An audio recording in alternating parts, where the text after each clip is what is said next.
Yes, wapendwa, hii ni show ya pili, karibuni. Wale ambao mko na time mnaweza kuja, nashukuru.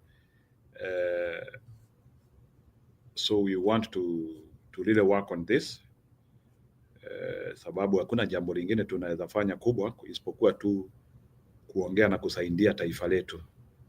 So Kenya is bleeding, Kenya is not okay. Kumekuwa na mauongo mingi sana, na hiyo ndio ile vitu ambayo tunataka kuosha. So Kenya lazima tubadilishe mambo. So Kenya lazima tubadilishe mambo. So karibuni. So Kenya ndiyo hii na Kenya ni yetu. Tuna evaluate Bwana Ruto is na yale mambo yametendeka. So karibuni kwa show, niko hapa. So welcome to the show, I'm here. Welcome to the show, tusemezane. Yeah, we need these things so that we can no longer take things for granted again. Ruto alitumia hii mauongo yake, alafu tukajikuta tumeharibu taifa. So we have to be very careful. We cannot destroy the nation a second time. Brink ndio hiyo. So karibuni. So mimi nashukuru kwa support yenu na mwenendo wenu. Sababu yenu tunaendelea kukua vizuri. So karibuni. So no problem. So nataraji mumeshinda vizuri. So karibuni. Nataraji mumeshinda vizuri. So Q, I'm waiting for you. So kama vile mumeona Bwana Ruto amekuwa akifanya mambo mingi sana. So karibuni sana. So I really appreciate all of you who usually join our show.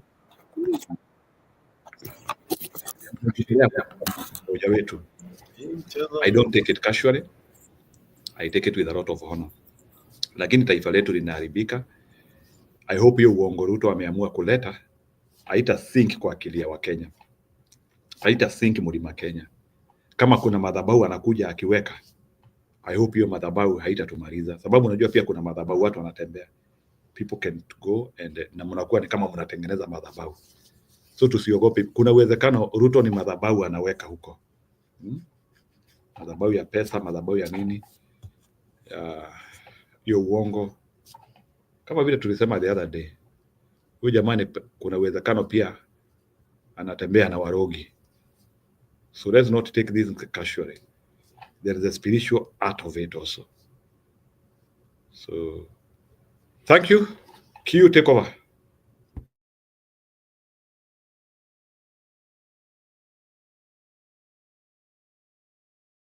Unasikia?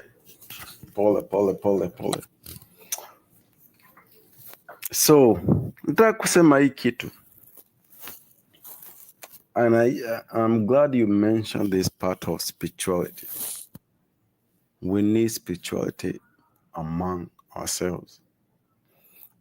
What this man is doing to our society,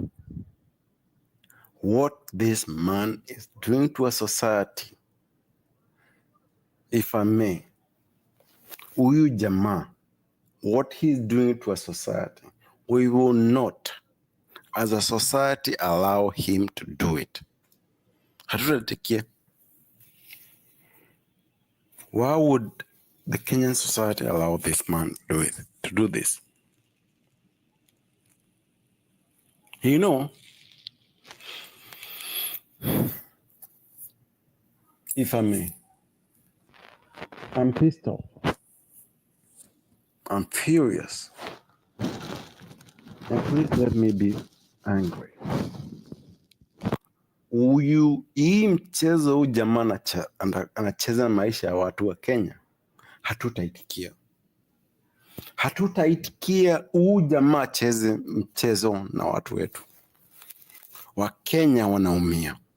Na sisemi juu mimi mkale. I'm not saying that. Nyinyi mnajua hivyo. Nyinyi wote. Huyu jamaa anaharibu nchi yetu yote. Hatutaitikia. Hatutaitikia ever. Huyu jamaa haribu nchi yetu. So I ask, if I may, my brothers and sisters, huyu jamaa, what is this man doing to our country? If I may. Huyu jamaa anaharibu kila kitu. This man is destroying the whole education system. This man, if I may, is destroying the healthcare system. The healthcare. Guka hana ni healthcare. Shosho hana healthcare. Uncle hana healthcare. Nakwambia, on top of it, huyu jamaa, by the way, Bill Gates akona home in 254. Iyo nyumba ya Bill Gates, sisi wote tunaichoma pamoja, akia Mungu. What Bill Gates is doing to our society, not even society in our own home, in Africa. Nakwambia, hii dunia taishi. Bill Gates lives in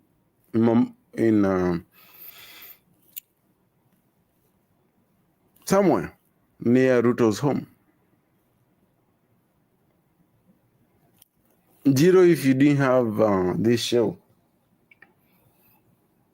I could show it where Bill Gates lives in our country. Then you ask yourself, what is Bill Gates doing in our country? This motherfucker has to go. Hatuchezi hii dunia, hatuchezi. Hakuna venye unakuja unatuharibia nchi yetu. Mbwa. If I may. If I may. Bill Gates, anyone who knows the coordinates of Bill Gates' home, drop it. Huyu jamaa ni wazimu. Hana akili. Bill Gates live in Kenya. Why? Ask yourself why. Why? Mbona huyu mshenzi anaishi na sisi? Nakwambia Ruto, huyu jamaa, nyinyi wote, na nyinyi washenzi, the 5,000 of you, nyinyi mtapata akili. Nyinyi mtapata akili. Nyinyi wote mtapata akili. Msicheze na maisha watu. I beg you. I pray that you are smart enough to understand. Wakenya wamechoka. I'm furious. I'm annoyed. I'm disgusted by what this man is doing. Ruto, you're doing this to your own people. Wewe. You're not forced. Some things you can force. Others can say no. Nigeria is doing it. Ghana is doing it. Uganda is doing it. Burkina Faso is doing it. And proudly doing it. Wewe ni nini na kusumbua akili? Unaharibu nchi yetu. Mbo. I'm dealing with you. Nakwambia hii dunia tutaishi pamoja. Make no fucking mistake. Hii dunia tunaishi pamoja. If I may. If I may. My brothers and sisters. We are dealing with one demon who is possessed by another demon. Ruto is possessed by the Western. Surprisingly, Njiro, if you're there, kama Njiro uko hapo, tell us, what is Bill Gates' portfolio now? Amezo. This man cannot do anything anymore. So hata sisi tukatae. Burkina Faso are changing things. You know, just sisi tusikae nyumbani, my friends. Tusikae nyumbani. Huyu jamaa anaharibu nchi yetu. And we have to understand this. Watu kama uko na shamba lima. Na usilime ile chakula mbaya. The basic foods na kuambia, if you have animal, cows, if you ever let them get injected, wewe hata uko na akili mbaya. If you ever, nasema sahi, tutunge ukweli, hii dunia tunaishi pamoja. Nyinyi wote tujue, tuko pamoja. If I may again,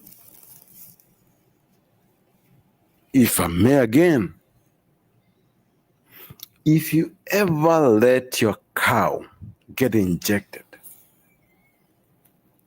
the feeds that you grow, the corn that you grow, maize, that's what I'm talking about, corn. Wewe nyinyi kama mnafanya hizi vitu, nyinyi, if you ever do this and you feed it to our people, nyinyi tutajuana nyinyi.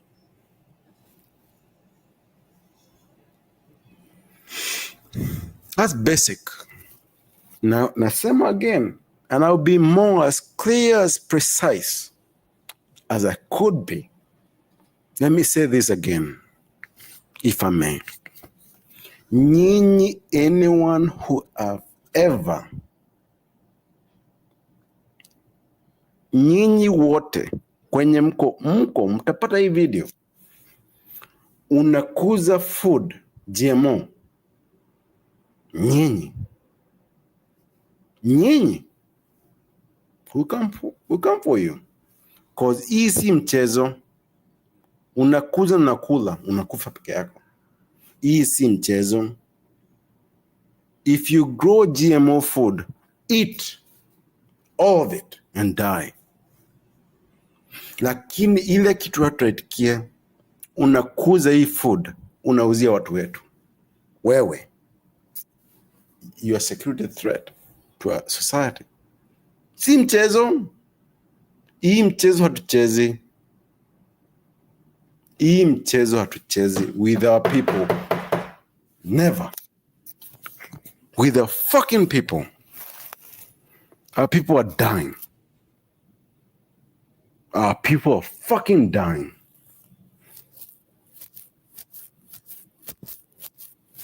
Our people are fucking dying. Na nyinyi mnakuza what Bill Gates sold to you. Na nyinyi unajiuliza, akili mna ni nini mbana nyinyi? By the way, Bill Gates locations, please keep locating them. Huyu jamaa atatoka. Bill Gates atatoka Kenya.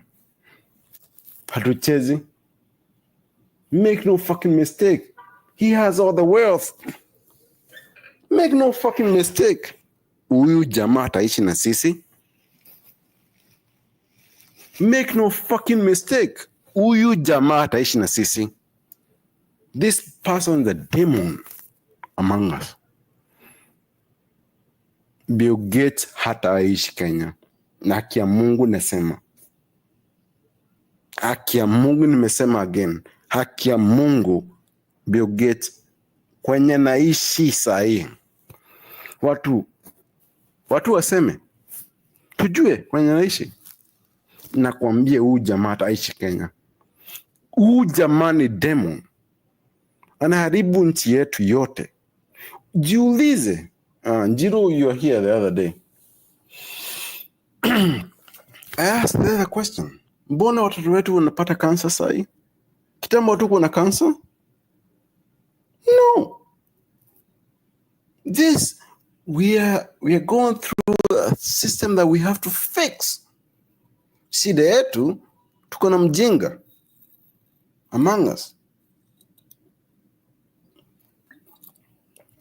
If I may again, sorry for the drink. Nakwambia again, if I may,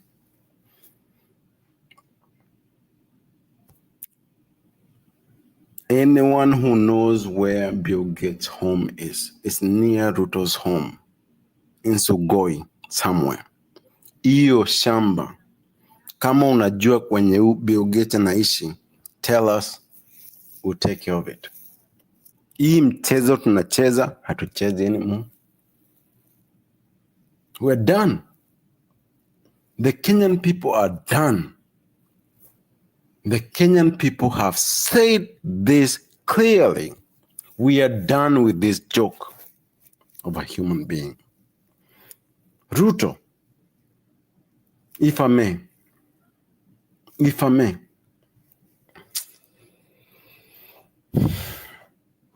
there's no good words for you.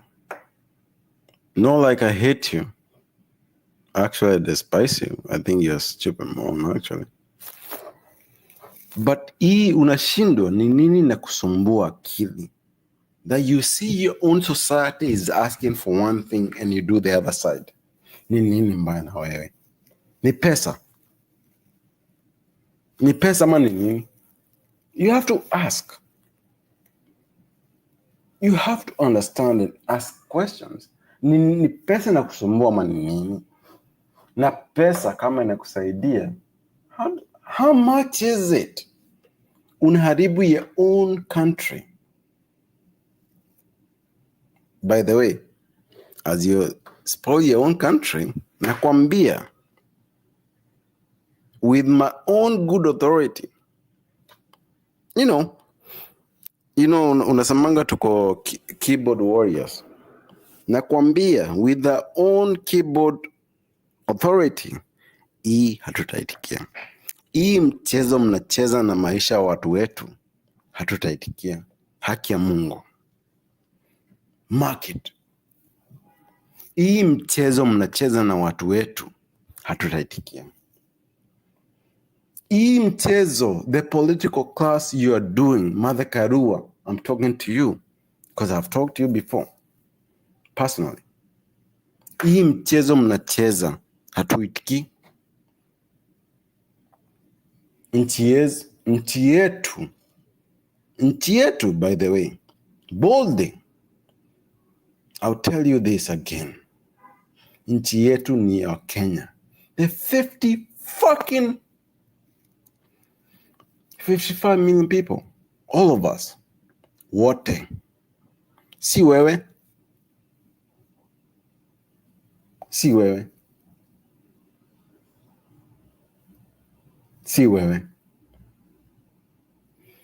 Na hata nyinyi mko political class, mpate akili.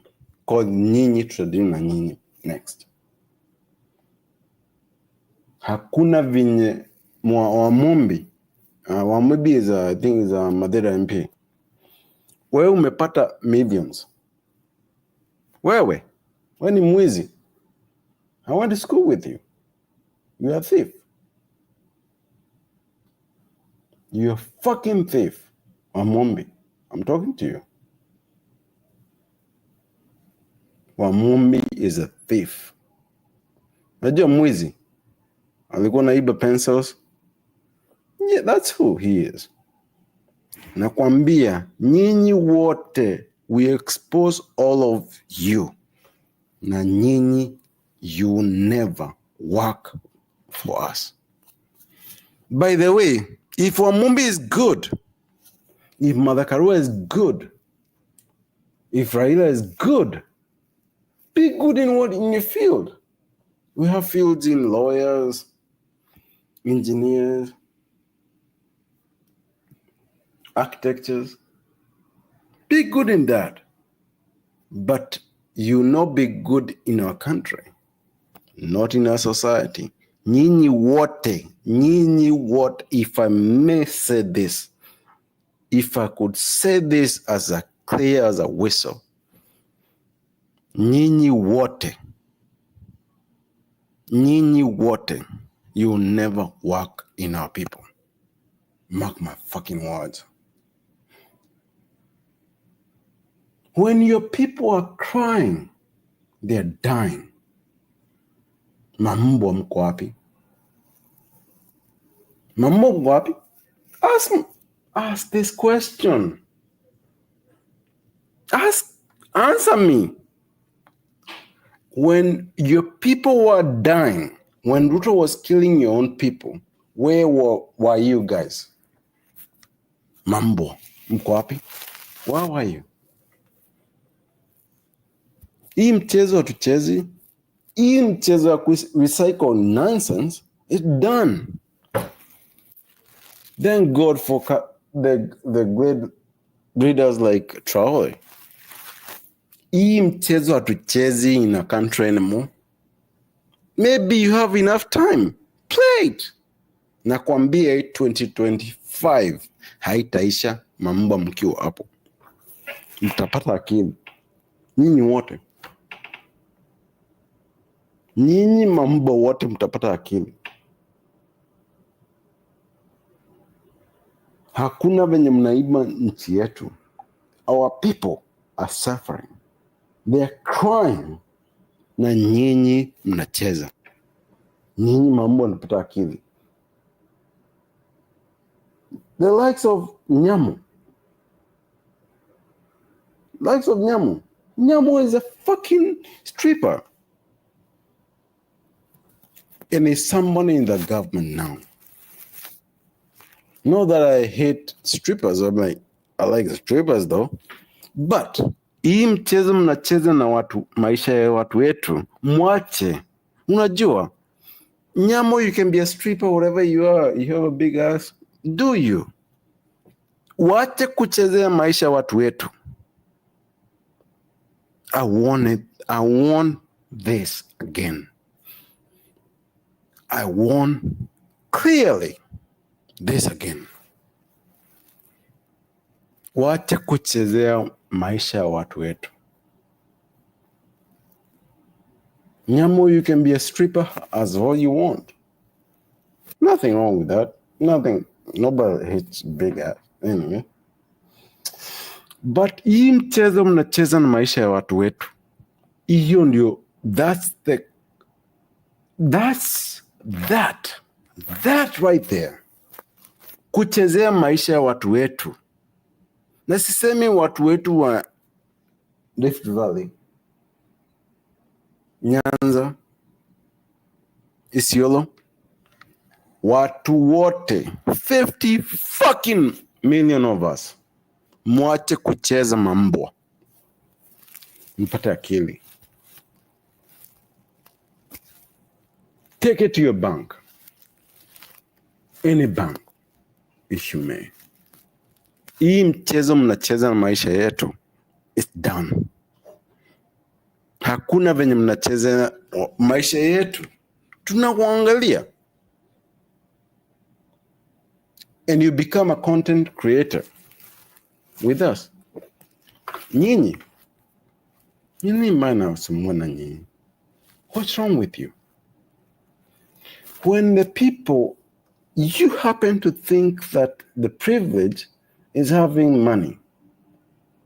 Some of us who are blessed enough, we have few bucks. Lakini nakwambia, hakuna mwenye unaharibu maisha wa Kenya wetu tukikuangalia. Take it to your fucking bank. Any bank. And build your own fucking bank. Hii maisha hatutatikia. Watu wetu, you take care of them. Usicheze. Usicheze na maisha watu. Do not fuck with our people. It's painful. It's so fucking painful when you see losers having big cars. And these losers have never done anything in life. They have no purpose. And they're on top of cars. Ruto, I'm talking to you now. I'll come back to you. Ruto, I'm coming to you now. Nikwambie uende nini? Mount Kenya. Ruto. Because I know you watch this show, by the way. Njiro, by the way, your show is very popular. Niliambia Ruto, hii mchezo unataka tucheze, tutacheza. Nakwambia, the only thing that you don't understand, this is not what we will allow. I'm furious as a kid of the mountain. I don't want any seats. Lakini what I'm telling you, as a kid of the mountain, hii mchezo unafanya, it's not going to be good for you. Usichezee watu wetu. You can ignore them. And you should. Lakini nakwambia, haki ya Mungu. Haki ya Mungu, I say this as boldly as I could. Usijaribu kuharibu maisha ya watu wetu. You can ignore them. It's fair. Nakwambia, what you do next, this will haunt you. Nakwambia, usiwai ever. The Central people are genuine people. They care about their own people. That's it. They care about their own people. That's it. Nakwambia, well, what you're doing to our people, wewe.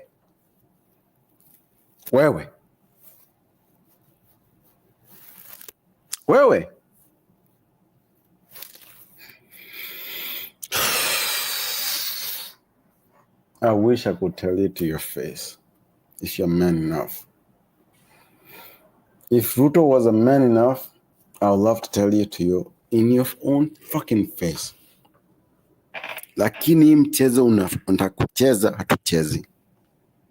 Usiharibie watu maisha Kenya yote. Wewe, you are the only reason that our own country is failing. You.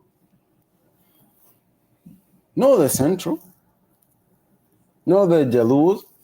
No the Kisses. It's you, motherfucker. You.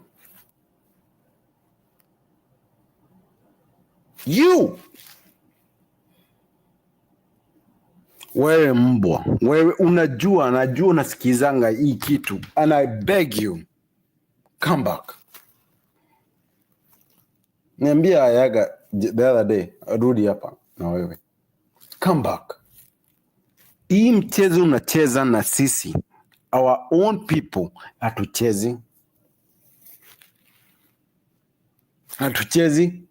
Hii historia ya kusema sijui 2027, hiyo ni mchezo.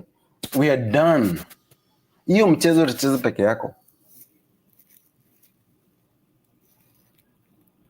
Hiyo mchezo ya kusema sijui utachagua nani, hiyo mchezo cheza peke yako. Mbwa, we are done. Nakwambia haki ya Mungu, usiharibu maisha watu. It's just pure logic. It's just pure logic. Do not fucking mess with lives of people. Na wewe huna akili. Joe Biden is gone. What do you have? My little bro. You thought you're smart. You're not very smart, actually. Some of us can see things before you can. Nauliza Ruto, if I may again, Ruto made a deal with the devil. Where is the devil now? Ruto. How is the NATO alliance working for you? Nakwambia mbwa, Tunakuja. Usiharibu nchi yetu. Na nakwambia, by the way, ufunge all the military places in our country. Kuna mashamba tunalima huko. All of them. Kuna maji.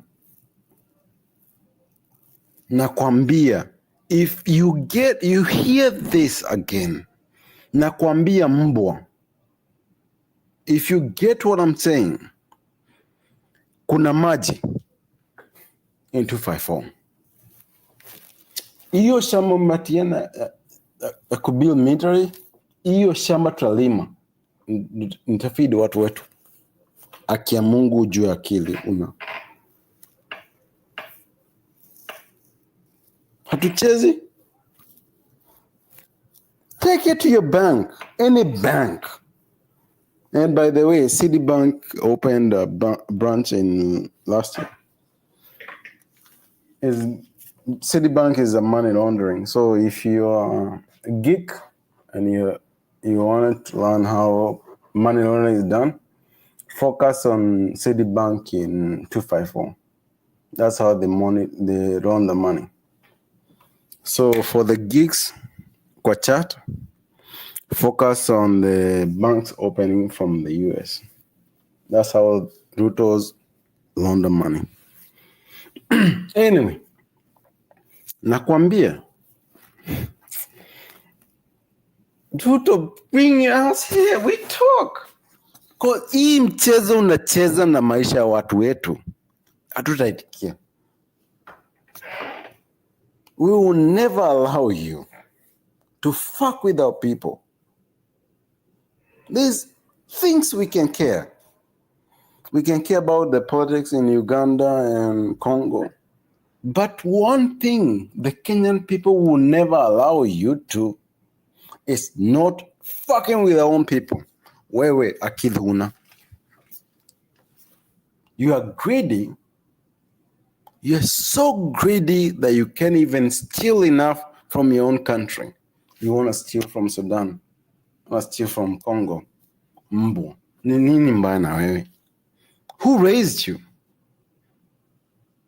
Who raised a man? Who raised a man who cannot get enough for the chat, for the women? Do not raise person like Ruto.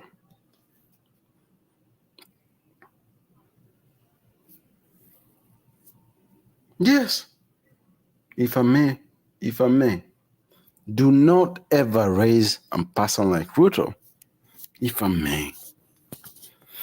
Huyu jamaa ameharibu nchi yetu. Tunaona. Tunalia. Nakwambia hii dunia tutaishi pamoja. Huyu jamaa ameharibu kila kitu. Na nakwambia, I swear to our God, huyu jamaa tutatikia. Make no fucking mistake.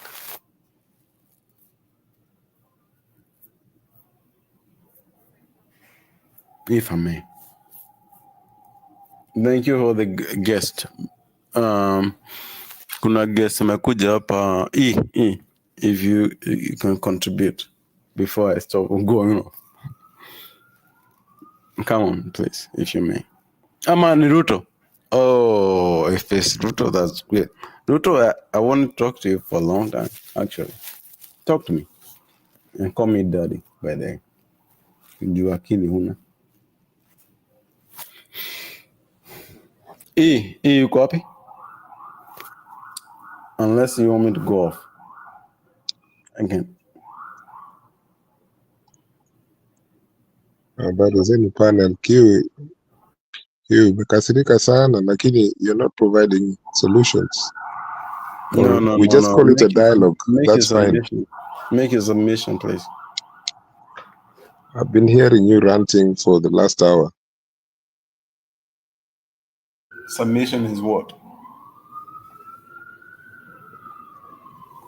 So anyway, there's nothing that has changed much this week in terms of the political and social economic landscape here, our country.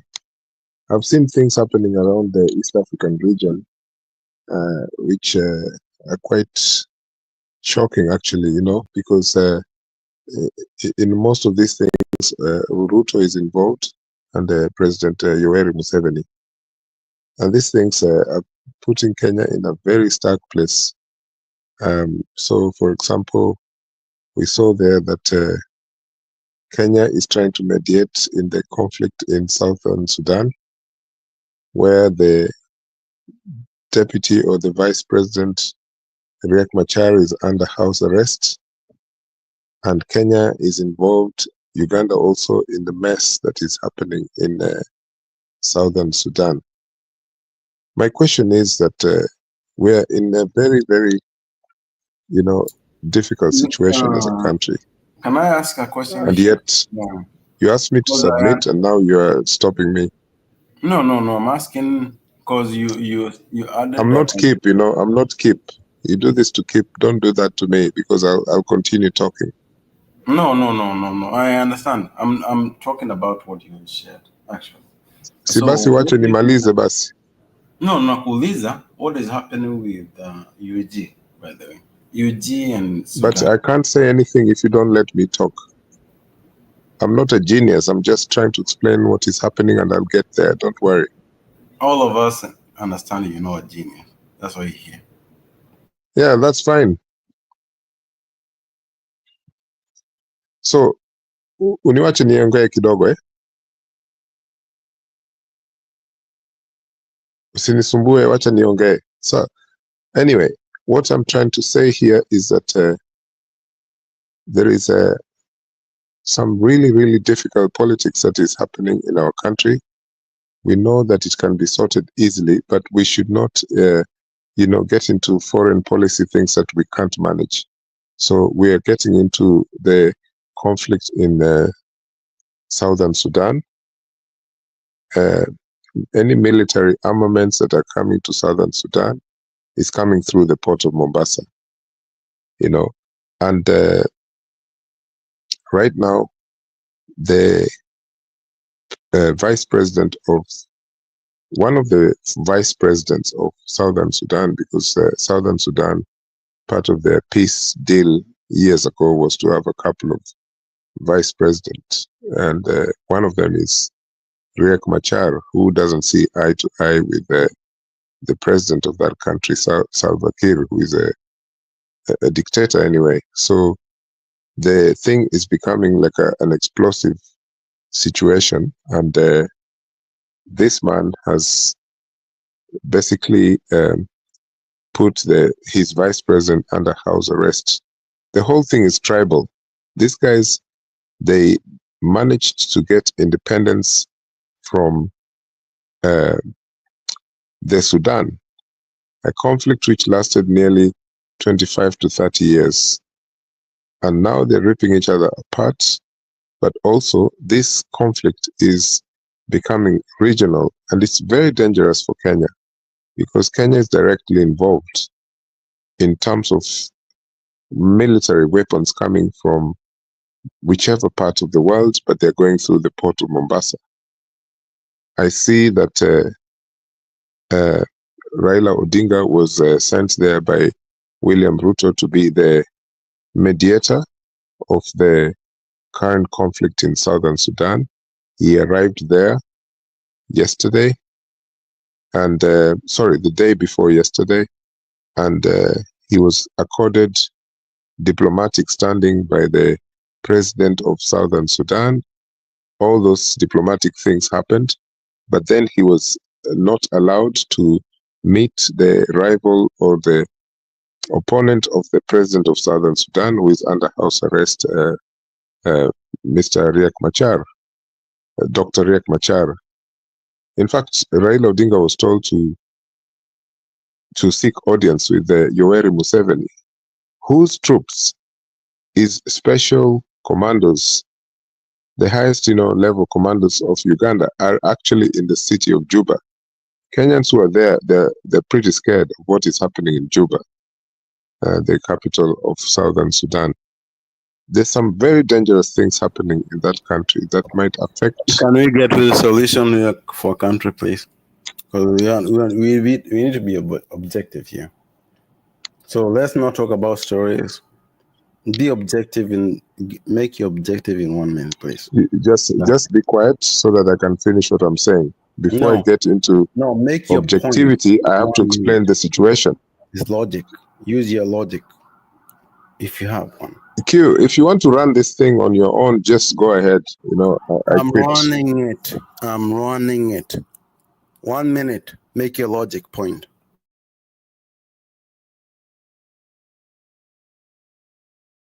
If you can, we move on to the next person. If you can't, we have to move on to the next person. We are not here to hear stories. All of us understand what happened in Uganda. Do not come here and share stories and you think that's an analogy you can share here. I'm not zero. I'm not. My friend, I'm not. Make your fucking point within 1 minute. If you can't, drop. Sit kwa chat like everybody else. You're not privileged to be here. You come here, make your point. If you can't, drop. If Njiro have never told you this, I'll be gladly happy to tell you. Make your point within 1 minute and drop. I yield back.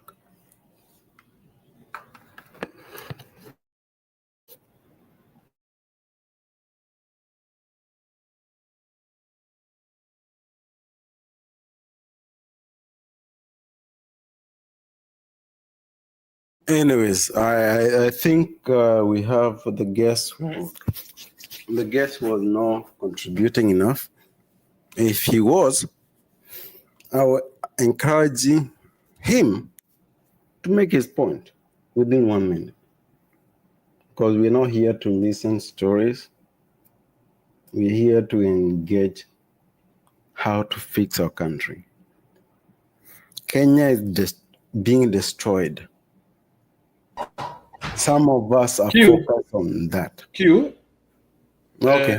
Kumbuka kuna watu kwa show. I think you can give a chance to Neutral. Neutral come. Neutral is the same person as... Hii story ya Sudan ni gani kidogo? Naona Calvin Skireta akisema kuna story ya Sudan. What is happening in Sudan? Kwani kuna crisis sahi? We need to hear.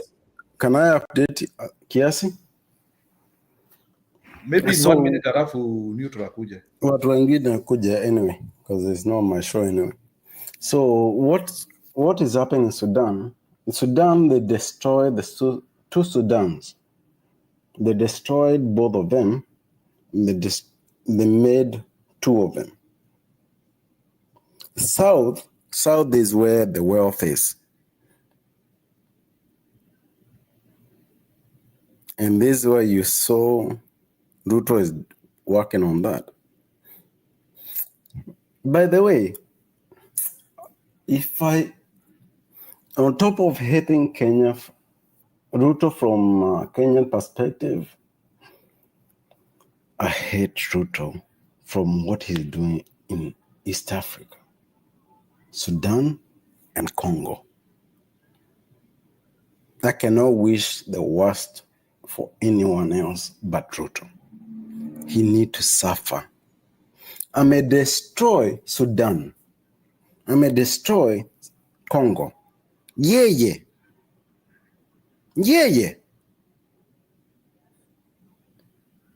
And by the way, Ellie, your submission is legit. I was trying to get to the point quickly. So get the people talking anyway. But I yield back. Njiro.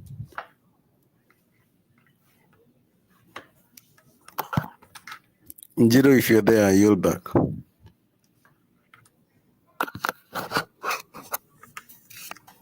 Oh, neutral, come, karibu, sina access, so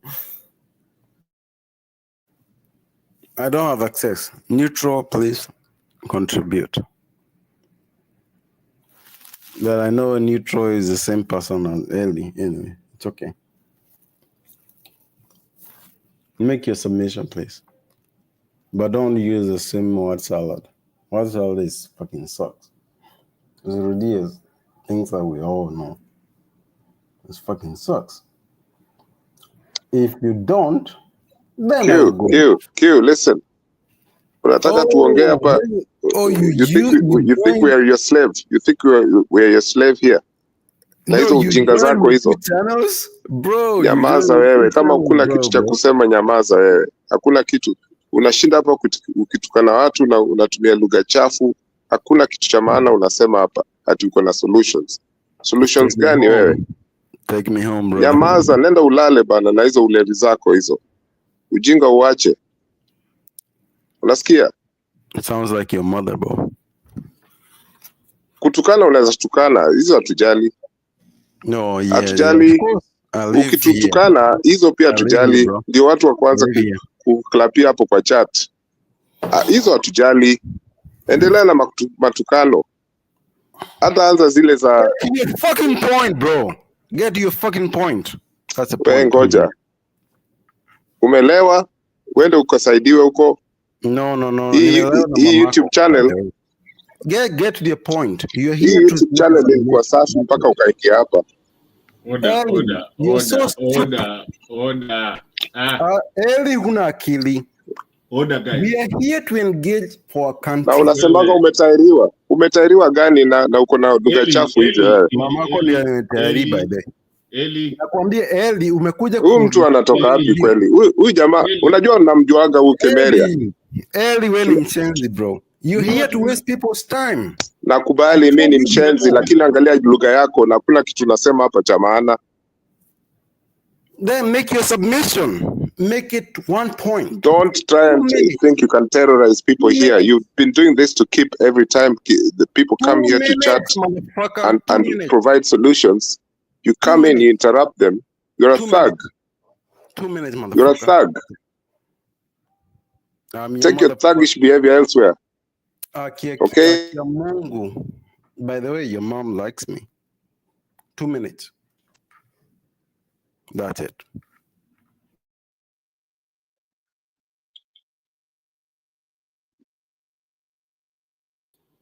Ellie, can you hear me now? Martin, where do you get this guy? You know, imagine a channel that is. You guys have found. You've started a channel here to do some good discussions. Alafu munamleta mtu mwingine hapa. Matusi sijui F this F that. Okay, quick question. Can you hear me? Am I audible? I can hear you, but let's not waste time on this guy. Let's talk serious things. I wanted to address that. Jiro called me out of my sabbatical, but Kenyans and Eli, I mean, I'm watching it too neutral. Martin Goja, Ebu, go and listen to when I came into this broadcast about 10-15 minutes ago, what I said and how this guy is behaving. It's so amateur, you know?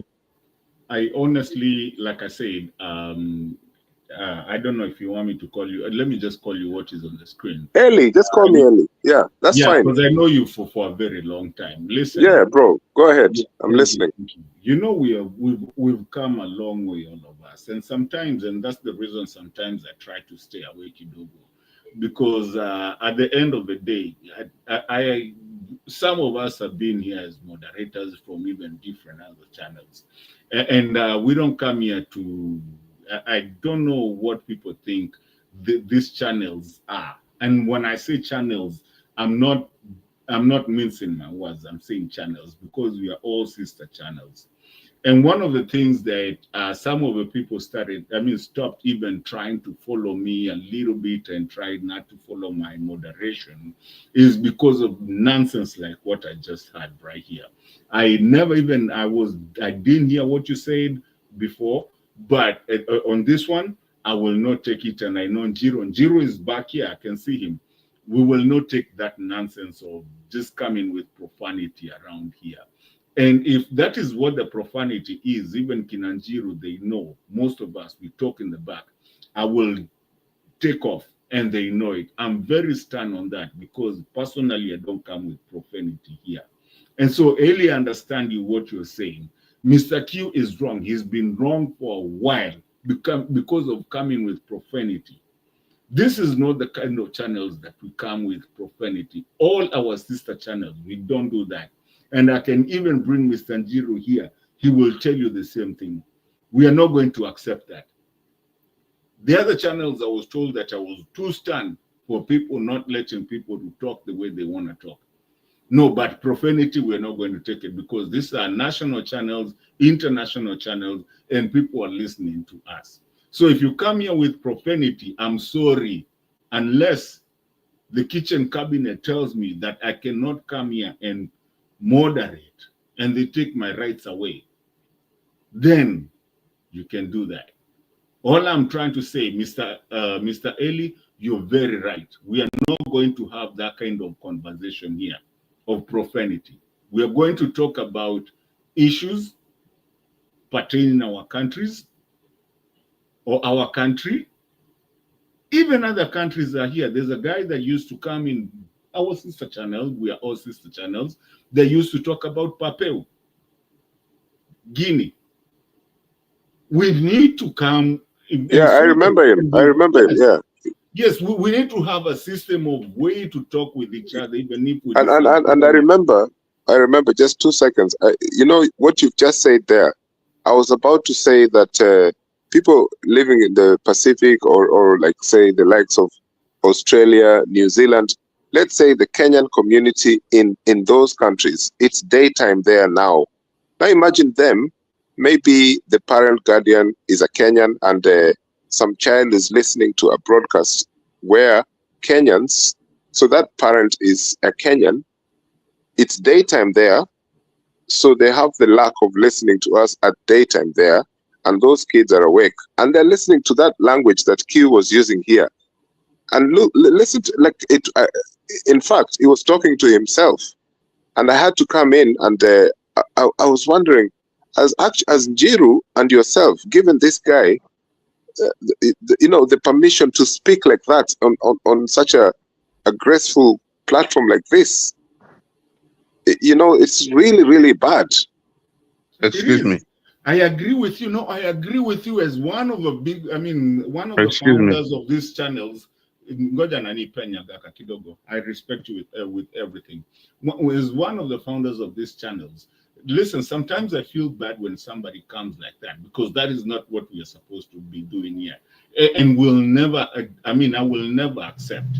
So basically what I'm trying to say, Q, if you come here, please, easy place ya matusi. This is not somewhere that you just talk to. Kuna watu hapa wengi wanaweza kutusi pia wewe the way unatusi watu. But what I'm trying to say, it's okay to make a mistake. You can come back in an easy way, but there's a lot of people who are listening to this and so much education that is coming out of here. What education are you giving people when you say that you know Ellie's grandmother? I mean, that does not make any sense. Hata nikakuwa nimepewa nini. I don't know. But all I'm trying to say is that, ladies and gentlemen, this is one of our sister channels of many channels that we do have. And most of them najulikana and we all know each other. Now, like Ellie just said, not even someone else's daughter. My own daughter knows that sometimes I'm in these channels and she knows sometimes she has to let daddy go do her channels.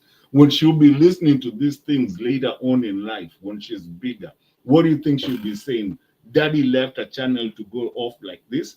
No. Ellie, I'm not going to let that happen unless Njiru and hata nikiwa kwa hizo channels zingine, I have the naongeanga huko and I'm a moderator in most of them because we have a kitchen cabinetry. that sometimes we don't come out here. We are not going to let people talk like that. Let's have a decent conversation. And Q, in as much as I say, I can see you have 2 accounts as of MKPB.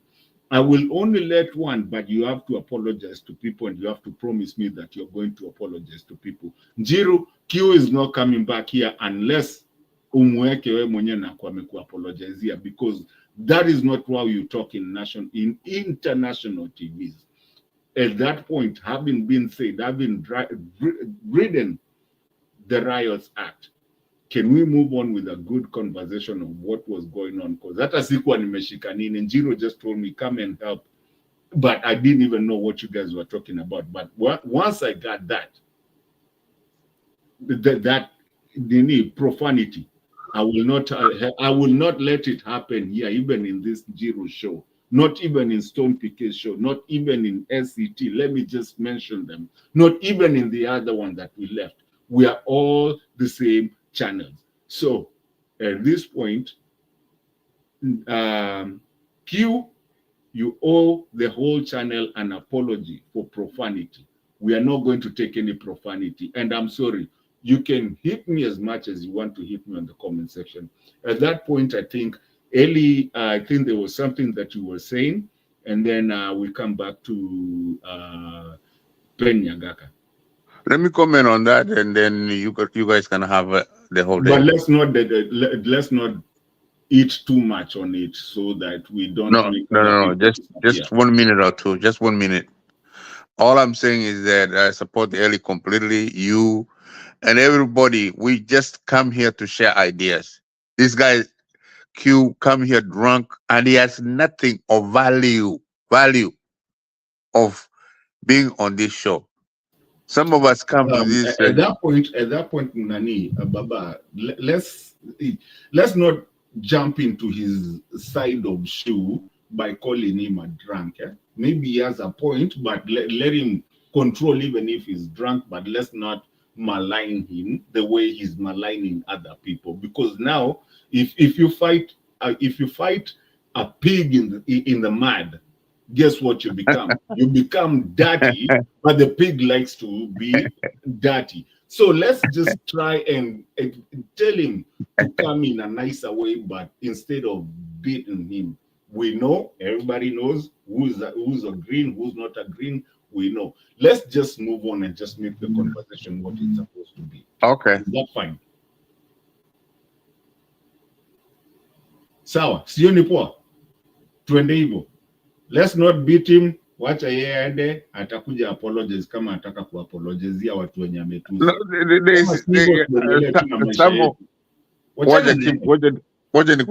Some of us come here to hear some of you guys talk value or some things that can help us and help you. But this gentleman, I've listened to him since he ever came here. He has no value of anything that he says. Does he even hear himself talk? Baba, wachana na yeye. That's it. Thank you very much. We've addressed it. Let it go. Tuendelee na maisha. Akiitisha kurudi hapo, tunamuona ameitisha na account mbili. Kama ataomba msamaha, tutaendelea. For now, let's not mess the conversation. Tuendelee na conversation yetu, please.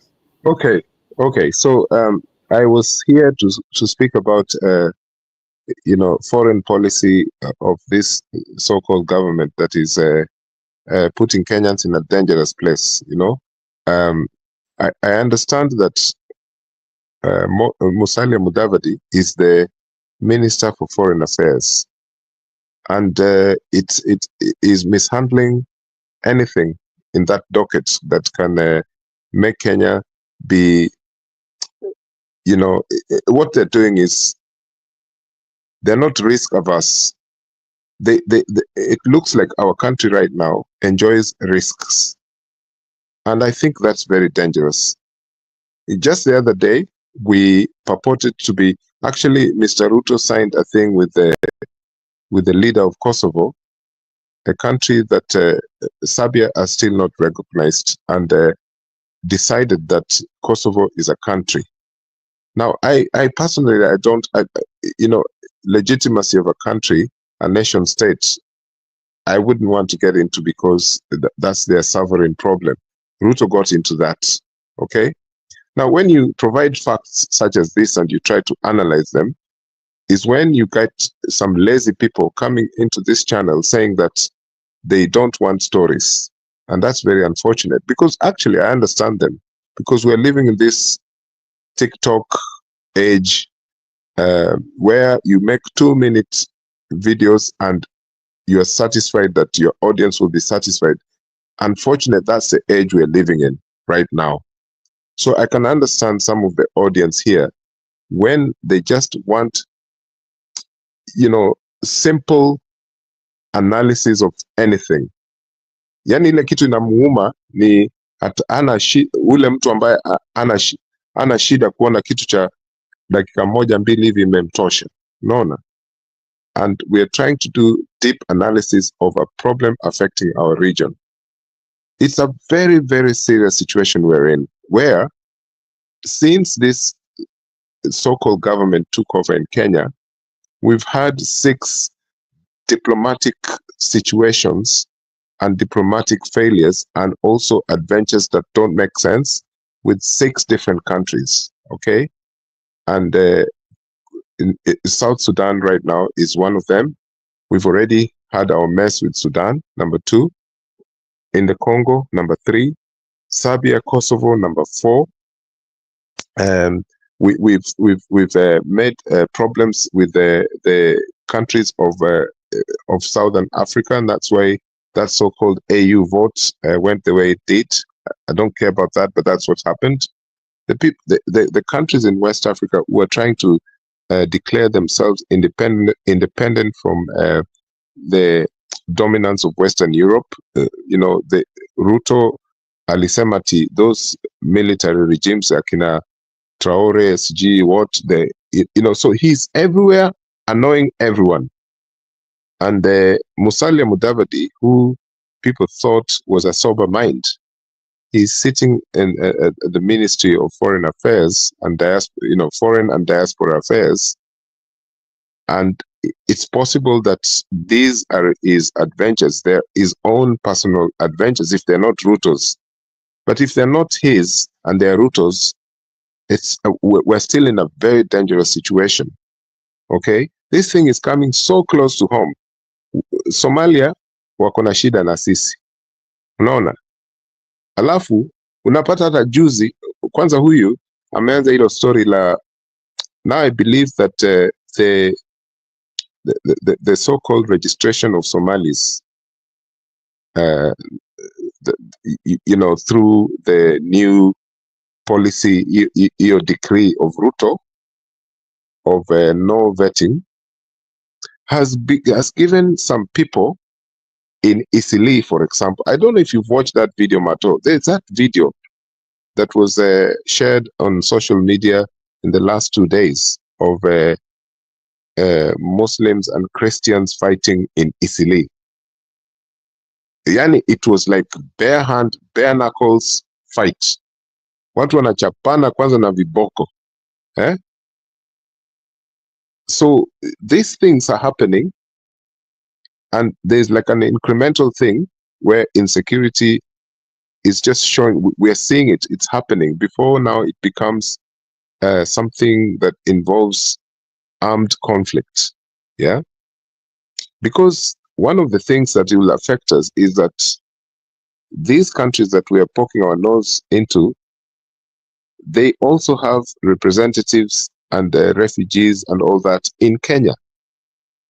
Kwanza, they've got well-grounded factions like the ones of Sudan in Kenya. So we are living in a very, very risky situation where this government is not risk averse. They are ready to care about nothing in terms of risks.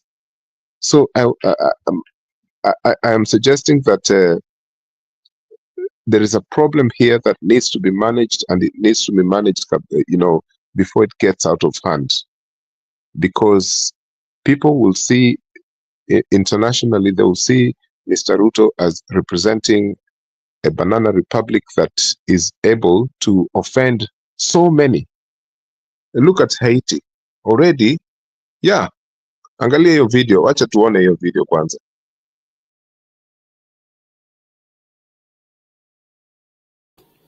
Unaitaka na sauti ama I was because you were talking about Weka na sauti ndugu yangu, weka na sauti. Weka na sauti. Hiyo ni Isili juzi.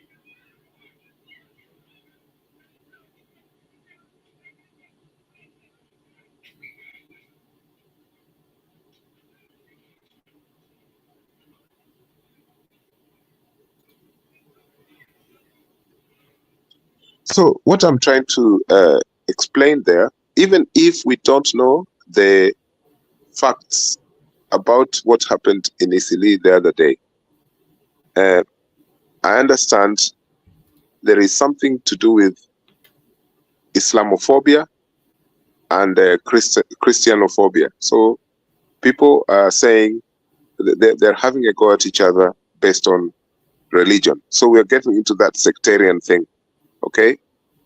And this is something that never happened much in Isili or other parts of Nairobi or in Kenya in general, except for the time when Al-Shabaab was doing its thing.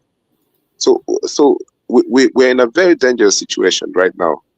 And I think that part of that problem is because of the mismanagement and the way this government is playing with the lives of Kenyan people. Someone has to stop this nonsense, you know, because how can we have so many conflicts with so many countries? It doesn't mean that when we're not shooting each other at the borders or bombs are not being dropped in Kenya by Sudan, which they can do potentially, that we're not at war. We're actually at war because many countries now have warned Kenya, you know, that we should behave ourselves. In fact, we're in this situation because those countries that the so-called superpowers are enjoying using that contact with Kenya for their own pursuits. And this is what I wanted to explain, that something is happening right now in Kenya which is going to affect us in the future if we're not going to address it immediately. And for us, most of us who are in diaspora, never mind Kenyans back home, we have this advantage of addressing this problem because we live in the diaspora and we think that because we meet people from all these other countries who are actually telling us in the face, mi nafanya kazi na mtu kutoka Haiti, and she is very cross about the state of affairs there. They're saying the Kenyan police right now, they're making money in huge sums in Haiti, right? And they're enjoying the glory there, but they're being killed there. The people of Haiti are not seeing much in terms of security that the Kenyan forces were going to help in that country. In fact, they're living in a very dangerous situation. They don't understand why they're there in the first place. I wouldn't mind that Kenyan forces were to be sent in Haiti if it was an organized intervention where we say, these are the results we expect in the next 10 months or so. So right now, if someone asks, what's the solution to these problems we're facing internationally or regionally, I would suggest that the state of affairs right now, if it's Mudavadi or whoever it is, really needs to sit down and think deep and say, listen, we have to stop these kind of interventions where we poke our noses where it's nothing to do with us. How can we go and sign a document with a leader of Kosovo who wants to declare that country independent when other countries are still calculating what is the best way of doing this. But Kenya, we're trying to play big brother. You know, we've done that with Mauritania up there in the north. The little slice just above Mauritania. And we want something there because we want some recognition. Until now, we are even trying to say we want to, respect the sovereignty of Somaliland. When even hardline dictators like Moi, they had to choose their words when they're talking about Somaliland and Somali. There is a reason why we have to respect borders of other countries. It's nothing to do with us. If we want to intervene, we have to calculate this very, very well. We can't just do it just the way we want to just intervene recklessly like that. So I think that our foreign policy should be silent for the moment. That's probably why I call myself neutral there. Some people think it's, it's not good to sit on the fence, but I think that for a country to decide to intervene in state of affairs of another country, you have to think deep. What is the national interest of Kenya? Thank you.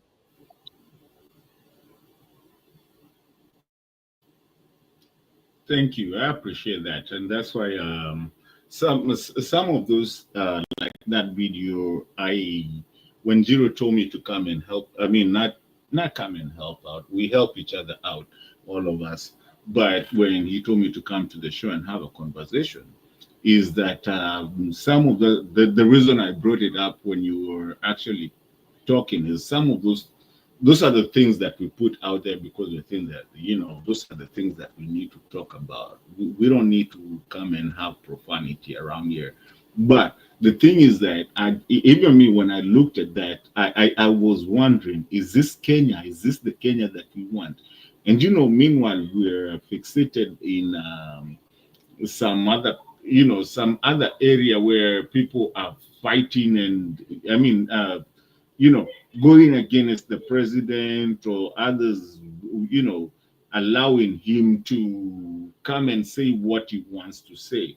I saw that and I felt bad for my country. But then I have to come and express it nicely, right?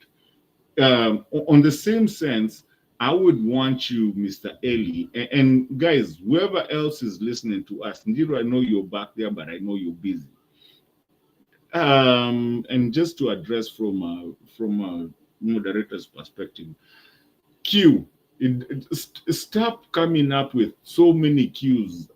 Just come up with one cue, say that you're now ready to have a conversation. We want you in our conversation, but if you put 4 cues or 7 cues on my screen, I don't even know which one it is that you want me to use. Just cancel, put one, say you're coming in, and then quit commenting on profanity because you're not going to take that. And I already told you, just come, let's have a conversation. Eli, and everybody else that is actually watching this show, I want to play something else, Eli, so that you can also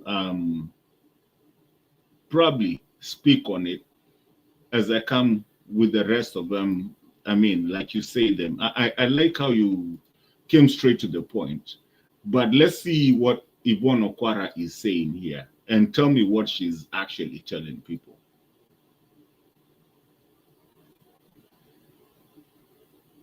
Give me a second. There.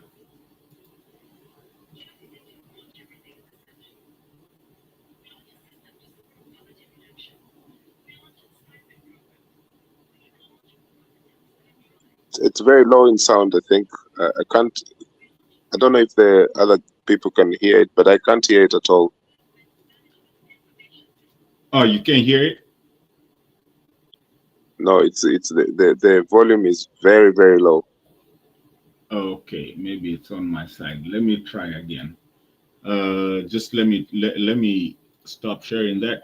But as we continue, No, I understand what you're saying as I fix this video. This is Yvonne. This was Yvonne Okwara trying to. I mean, this. I think she was telling people. Let me see if this one works here. Just a second, because I like what she says. Here, let me try if I can present it again. Sorry, my monitors are not liking me today. Let me know if you have the voice. I mean, the sound.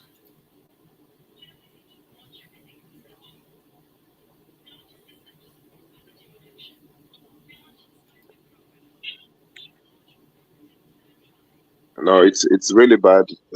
We can't hear anything. Maybe you just narrate to us what is happening there, because we can't. I can't hear. I'm sure people can't hear it at all. Pengine waulize. Ladies and gentlemen on the comment section, can everybody hear what Yvonne Okwara is saying when I play that video? Or should I play it differently?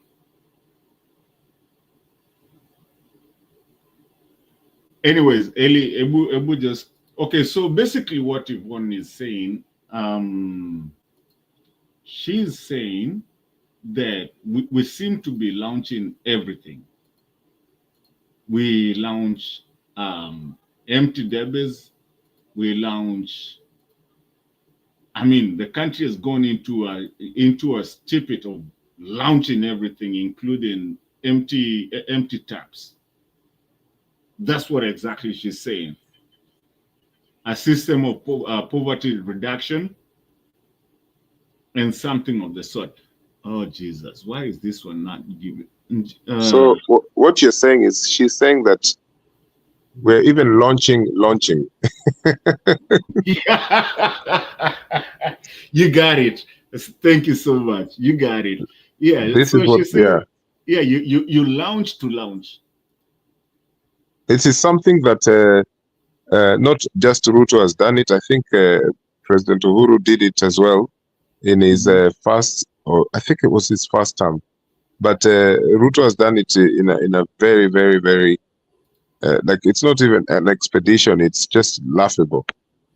I think it was Morara who exposed these launching events, and then he went out there and he found out that so many of those things zilikuwa vitu za ujinga kabisa. Yani, they were just. Keep talking, alafu if it plays, you just tell me. Keep talking, keep going. Most of those things did not even happen. It is like those harambes where people, they've raised at least, let's say, if it's 20 million shillings or 100 million shillings, and that 100, if 20 million was from William Ruto's pocket, only 5 million will go to that project, whichever project it is. The rest will go back to William Ruto. The 15 million was just to show the mightiness of the chief guest. Pesa zinarudi kwake. But that thing happens even in common harambes in our villages. Na unakumbuka ukienda kwa harambee, alafu watu wanasema, hebu sindikiza huyu. Watu wanaanza kusindikiza, na unajua saa zile wanasindikiza, wanaongea, na pengine hata wana hela saa hizo, zile ambazo washazitoa zile. Alafu there's people who say that I have promised to give 10,000 shillings, but they give 5. That other 5 will be a contribution later in the future, which will not surface, you know. So this launching that Yvonne Okwara is talking about is the same analogy. And it's actually making people more powerless. They're not being empowered at all. Because you're going out there and saying that today, I am going to make sure that the people of this particular district, in this particular region, I will make them happy, you know, by making sure that I launch something. You know, I'm going to make people happy, because it's a clapping event. The fact that a president or a leader has come to launch something, you know, just to grace something. It's just a clapping event. And you know yourself, like we all know that we find it difficult, in fact embarrassing, that we compare things where we live, we compare it to Kenya. And then we're really embarrassed sometimes when we do this, because we think, why can we not do the same thing in Kenya? So you find that, I'm sure, Mato, where you are, or most of the participants in this, including those in the chat, they don't see the leaders, whether they're councillors, MPs, prime ministers, whatever they are in leadership, launching things. It's not happening. In fact, I think Kenya is probably the only African country that is obsessed with this thing. But it's only because we, the Wananchi, we allow leaders to do this thing. We allow them, Mato. We allow them to come and do this launching thing. Because what if one day people say they've had enough? In fact, I watched a clip. It was some part of Mount Kenya. Jana wamesema hapana, wacha uongo. So if they use that same uongo criteria to boycott these launching events, I think it's a good thing, because someone asked earlier, why are we speaking but we're not providing solutions? So one of the things people can do is to effectively ignore, and the media can help Kenyans by giving those launching events the blackout. And then, okay, the presidential press unit, they can continue with their work. Watavamia zile stations ambazo are happy to broadcast whatever has happened, but most stations can say, look, we don't need this.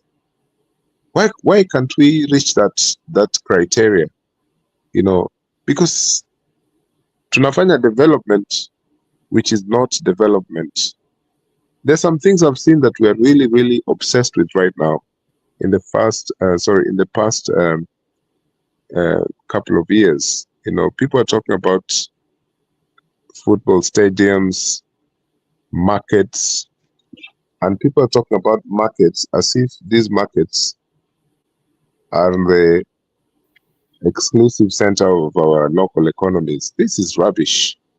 Who said that we must have markets that are built at some guy from Nairobi, president or purported president, come and open markets so that the economy boosts itself in the local areas?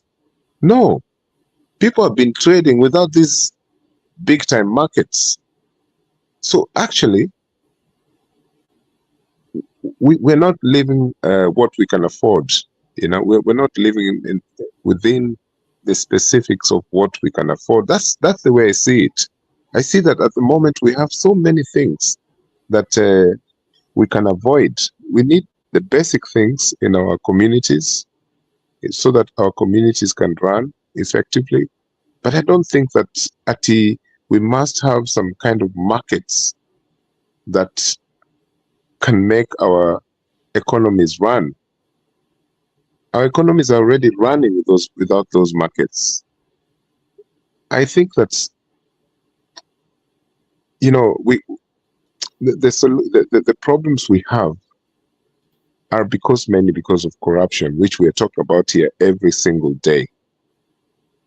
But markets, football stadiums, I don't think that those are our major priorities. Honestly, I don't think those are our major priorities. I know that governments, one of the things that governments do is they try to create employment by to increase employment by doing construction projects. But those are not long-term things. I would like to see things that are long-term, that can change the face of the economies where we come from. So, and our governors, the county governments, they're not thinking big. Unapata vitu ambazo wanafanya are short term, and they're not, like effective to the local economies. So if we are thinking about national progress, development, nini, we must think about like our local economies. How are we going to change this thing? Because hii kitu ya markets na football stadiums, honestly, I don't understand it. I don't. And kwanza, wachana na football stadiums. Most Kenyans are watching these things, sijui za Premiership, sijui zingine za Real Madrid huko, Spanish League, football ya Germany, sijui French, those kind of UEFA things. If you're looking for an audience, most Kenyans right now are not really interested in local local football. Maybe it's changing. Maybe they are. I don't know. I don't know the facts and figures about it. But no, stadiums, no. It's not a priority. In fact, those stadiums are used more for political rallies than anything else. So hiyo kama itaniletea nini shida vile nimeongea hapo kwa stadiums, poleni sana. Mi nafikiri technical institutions, colleges, the STEM subjects, which is the sciences, technology, mathematics, those STEM subjects, those are things that our country needs, that we need to be more serious about, and we need to put more energy. And then we need to start thinking about how to, I think the way those Asian countries like Malaysia and Singapore have managed to develop is because they took those STEM subjects very seriously. And I'm sure that a lot of you guys are into IT and sciences, and you know what we're missing in our economy. First, I would shut down so many of those universities because there are too many Kenyans with qualifications that right now are not appreciated because of the kind of education one may receive. Wakienda even internationally, those skills are not transferable. I will shut down so many universities. In fact, I will whittle down the universities to about 10 universities in Kenya as a national policy. Those were the ones I would turn them into technical institutions where Kenyans can now be forced to do technology subjects so that they have proper skills, practical, to do things, what they call being a grafter, which we have shied away from. And we used to try these things in the 1980s. And we just need to get back there and improve our economies that way. That's just the way I'm thinking. So in terms of hizi vitu za kulaunch, vile umeuliza hapo ndugu yangu Mato, hii kulaunch, affair of launching, it is something that it's a two-way thing. We've allowed it to happen as a country, and that's why it's possible for Mr. Ruto to plan, or any other person who purports to be leading Kenya, actually they're going to launch things. I remember even Raila Odinga it was about 10 years ago, in my region where I come from. He went to some place there in Dewa, near Ruma National Park. In fact, it is about 5 kilometers from Ruma National Park, just after Mirogi there. Not Migori, but Mirogi. And there was this expansive field which the government secured. It was during Uhuru Kenyatta's term. And that place is supposed to be a university, part of the Tomboya University campuses. So this is supposed to be in Homa Bay County, and he came, and there was a thing there. I think there he launched. If you go there now, it is just Ninyasi to Manyasi hapo. It's just a field, not a single stone, no foundation, no building, no university. Alafu, recently, we hear that the government plan is to build a prison there.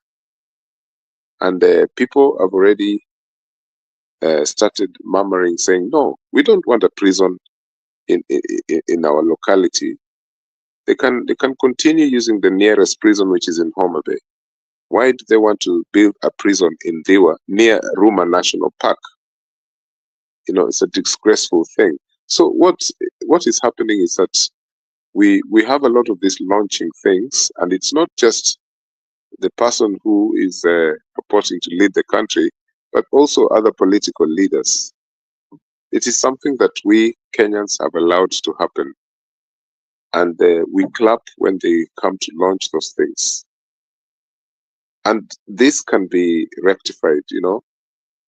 There is no oversight because Parliament has been captured, so someone can launch anything. And that's why I keep going back to this MP Ndindi Nyoro, because I think that even when we say that Ndindi Nyoro's funds that he has used to develop his constituency, when people say that because he was chairman of the budget committee and that's the only reason why he was able to do that, and there's another branch of people saying that it's because he's a major shareholder in the electric company in Kenya. So why is it that those other politicians who are just as mighty as him in terms of wealth don't do the same thing then that he has done? You know, because many of our politicians, they would rather, divert that money abroad or use it to build hotels. Eli, if you get to a point, I mean, just continue. Don't forget what you're talking about. If you get to a point, I have gotten that, but on audio, because the video wouldn't show what you were saying, but I got it on audio, so I can play it to you so that you. Yeah, I finished exactly. I finished what I was saying. I was just, I was concluding my point with saying that if Ndindi Nyoro can do that without us putting politics into, like I don't have time for Ndindi Nyoro at all. I don't like his politics. But look at how he has, that model that he has in developing his constituency, compared to this person who is launching fake things, you know? Like, how can you go that you're launching a school and you call yourself a president, that you're launching a borehole, you're launching electricity in some houses. You are supposed to be leading the country. So those kind of propaganda PR things is what I think Yvonne Okwara is talking about. Thank you. Thank you, Eli. Those are very wise words. And I like your analysis. Now, what I want to do, I'm just going to play that video just for people to see. I mean, just for the visual part of it, but play the audio from my phone, because people were complaining they were not able to hear the voice, but I mean what she was talking about. But I want you guys, whoever are listening and watching us, I want you guys to really listen to what this lady is telling you guys and what she's actually saying. And this is a long time presenter that has been there. And we know her, all of us. We know what she does. Just give me a second here. I don't know what's happening here with my computer. Just a second. Hold on. Just give me a second. But as I'm also talking, I mean, saying my part of it.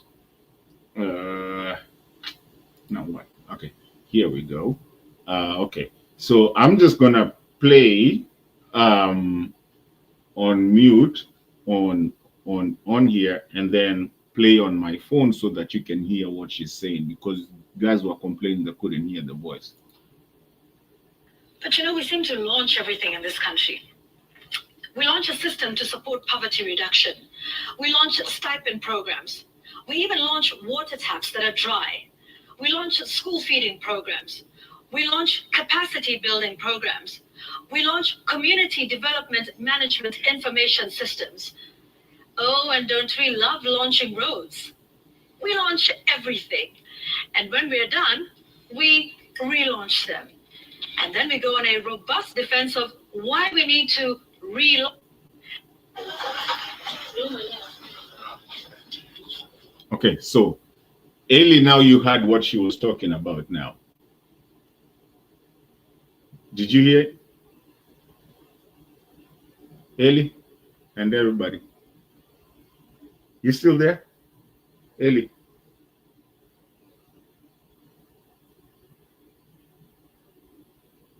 Hello? Yes, yes, I'm listening. Yes, Yeah, did you hear what actually she was saying? yes, yes. Launching empty boreholes as G. Yeah, yeah. And then after you're done relaunching, you relaunch again. Yeah, but And sisi ndio tumekubali hiyo. It's like we have allowed that to happen.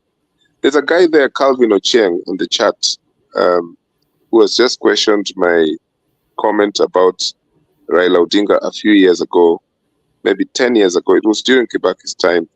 He visited Mirogi, just up there near the route going to Ruma National Park. He says it's from that area. I know the area very well, my friend. And Raila Odinga, there was a, after the Mirogi schools, high school boys and girls on opposite sides, there is a field out there where he launched a purported university college, which was supposed to be constructed from scratch. That has never happened. That land is still empty. And then there were stories that they want to build a prison there. So when I'm speaking about this, I'm talking about it with a lot of knowledge about it. I don't come here to speculate things, Mr. Calvin Socheng, but thanks for your comments. You might be right, but I'm speaking about something that really happened. We can't just say that because it's Raila Odinga, we can't say what we want to say. No, we have to say it. Sorry, Mato. I was just pointing out there to Calvin Socheng. no, that's fine. That's fine. It's good. I mean, as long as everybody's doing it in good faith. But so for me, I want to talk about this relaunch, and because you've also spoken about it, Eli, very eloquently and nicely. You see, I've always wondered what is the work, and for me, I try to go deep. Actually, more than even deep, I even go into the math of it. We let me start from the political part of it. Stay with me, sir. And whoever wants to join into this conversation, please, you can join in. I have put the link out there, and let me put it out again. We can have a decent conversation on this issue. I've always had an issue about not even the launching, but more so the travel to go launch. And that's where my thesis, kind of way of looking at it starts. We had some guys, and people will remind me in the comment section. We had, I don't know where they went. They went with 7 choppers, and all the drivers drove all the cars to go meet them there with the choppers. So here is 7 choppers. This is still in Mount Kenya. 7 choppers coming to land, and then the cars or the SUVs and all those, I don't know, guzzlers. People call them guzzlers. Guzzlers are being driven by the drivers. Almost 17 of them, or 18, driving roughly on the road without even the people that they are going to carry. So they drive all the way from Nairobi to go to Mount Kenya, just with the drivers and maybe some people there, busybodies, want to be in the government. But then the people that they are going to actually pick up, they're on 7 choppers. Coming to launch what? Let's put this math right. Launch something for what? I mean, according to Ruto's numbers, because me, I've never gone with Ruto's numbers, and I will never go with them because they're all a lie. Any Kenyan that believes Ruto's numbers, you're a dumb person. I'm sorry to say. Not dumb as a dumb, but dumb mathematically or mentally. Na sijatusi mtu tafadhali, mimi siambiwe nimetusi mtu. I'm just saying you're not taking your calculations to look at what numbers is saying. You're just listening to a number. One chopper to fly from Wilson to Mount Kenya is about 300 million. Those are the numbers we've been given lately. Okay? They come 7 choppers. You know what? Let's not make it 300. Let's make it 250. What is 7 times 250?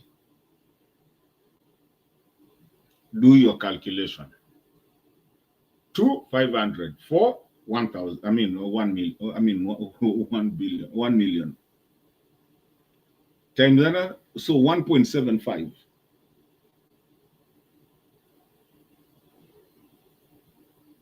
I mean, 175. No, yeah.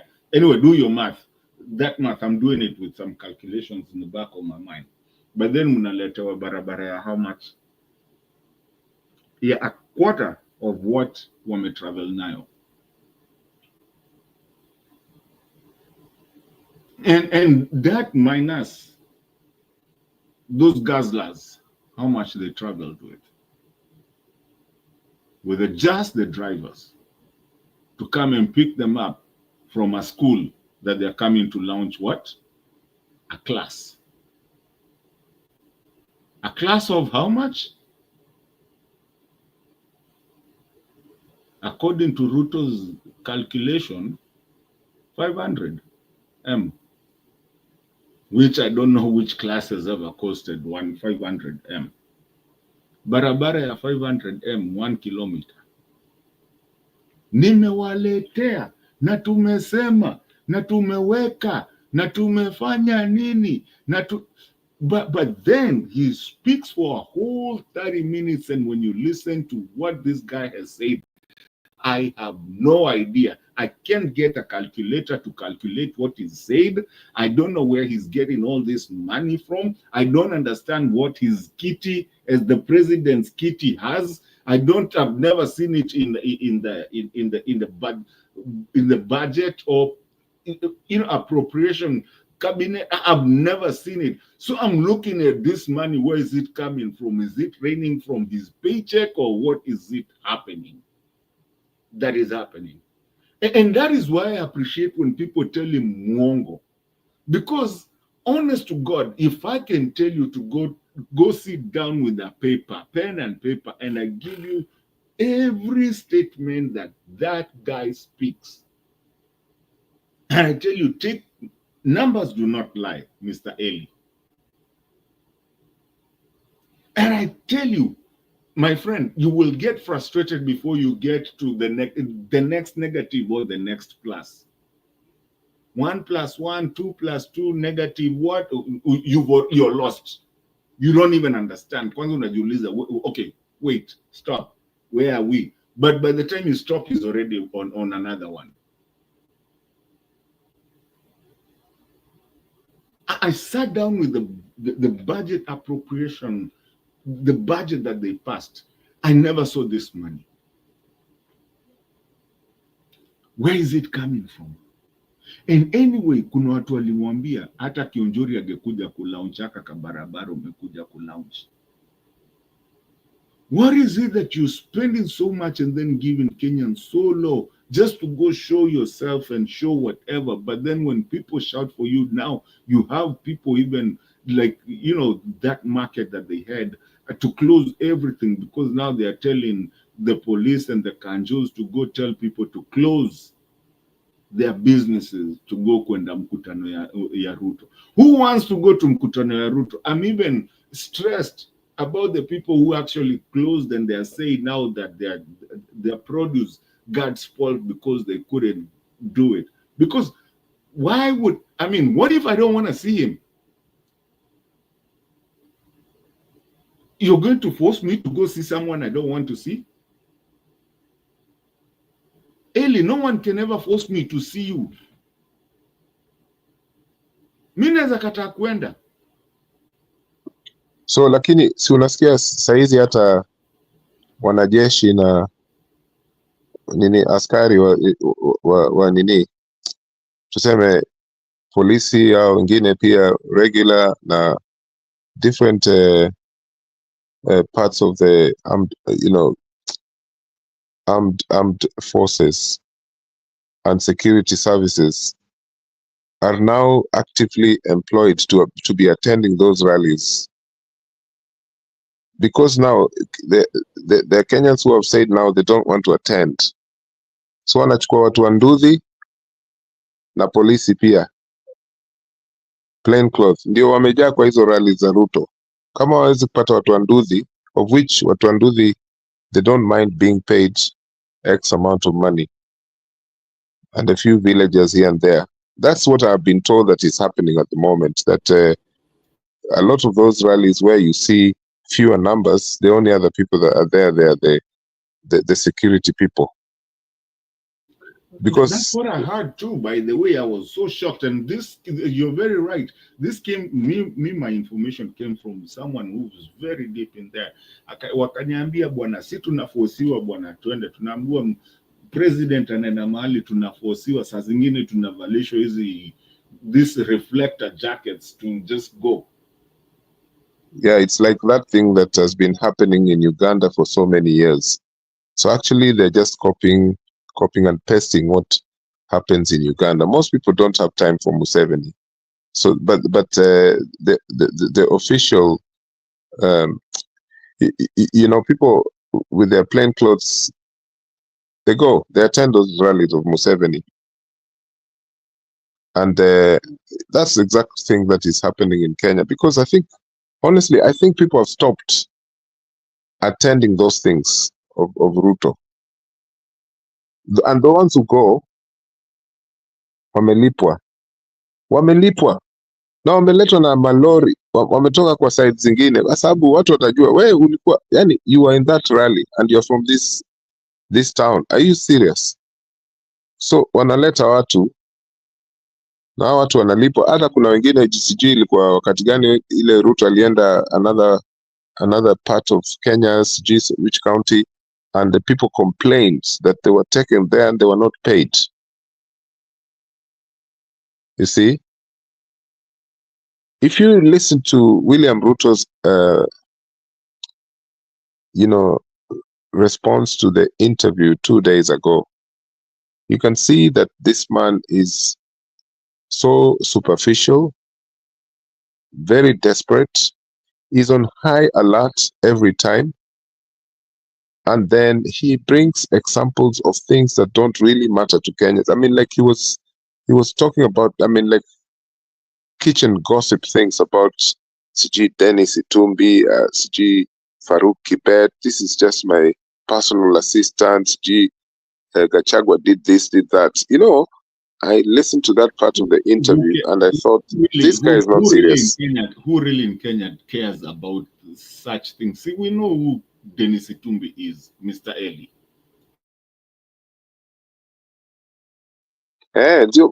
Hiyo ndio kitu sasa nilishangaa sana. Imagine, can you imagine President Dalen Arap Moi sitting there? Even Kibaki, Kibaki now is talking about some small time officials in his government. You know, even Uhuru Kenyatta, there are things that presidents don't say. They don't even, you know, it's yani nilimcheka sana, nilisikia vile ule jamaa alikuwa anaongea juzi. Unaona? So mi 2027 ni mbali sana, mi nikiona ni mbali sana. Hapo niko na wewe. Mi kwanza, sometimes when I listen to him, I don't know. I feel like, I mean, sitaki kuongea na okay. Acha tu niseme. Yani I just feel like I don't know, sitaki kusema throw enough because sitaki nionekane likava la mtukia kabila. I mean, yani kama anyway, yes, nasikia kakari, yani I just don't know what, I mean, zingine he makes me want to feel stupid, but I know I'm not stupid. You know, like the things that he says. Sasa now unatuletea Dennis Itumbi. Dennis Itumbi was just a blogger the other day, and anyway, people can blog and grow, but still, that's none of. I mean, what are we talking about? Can we talk matters? You're a president right now. Sizo vitu wachia that watu wa sector kina Dennis Itumbi na kina, I don't know who, this Robert Alai, the bloggers where they came from. Let them blog and pigana with the Gen Z. Now you as a president, you're going out there talking about Dennis Itumbi. Instead of matters national security, we are having matters national security. You have your people being killed in Haiti. You have your people here shouting and telling you Ruto must go, and they don't want to listen to you. You now you're coming to tell us some very trivial things of kina Dennis Itumbi. Who's Dennis Itumbi to us in our matters national security? Actually, how many people in Kenya know Dennis Itumbi? Some of them says you can listen, even the ones that are listening to us, they don't even know where Dennis Itumbi came from. And I'm not saying, guys, I'm not really putting him down. I'm just saying, I mean, really, even the publicity that we are having internationally is just, I can't get it. I mean, this, I've lived through, I was born during Moi's time. Since then, I've seen all those presidents. I have never seen something like this. Eli, back to you. I have never seen something like this. I don't even get it. No, I've never seen. I mean, I saw Jomo Kenyatta in 1979. 1979, I was, you know, I was a kid. I was, let's see, I was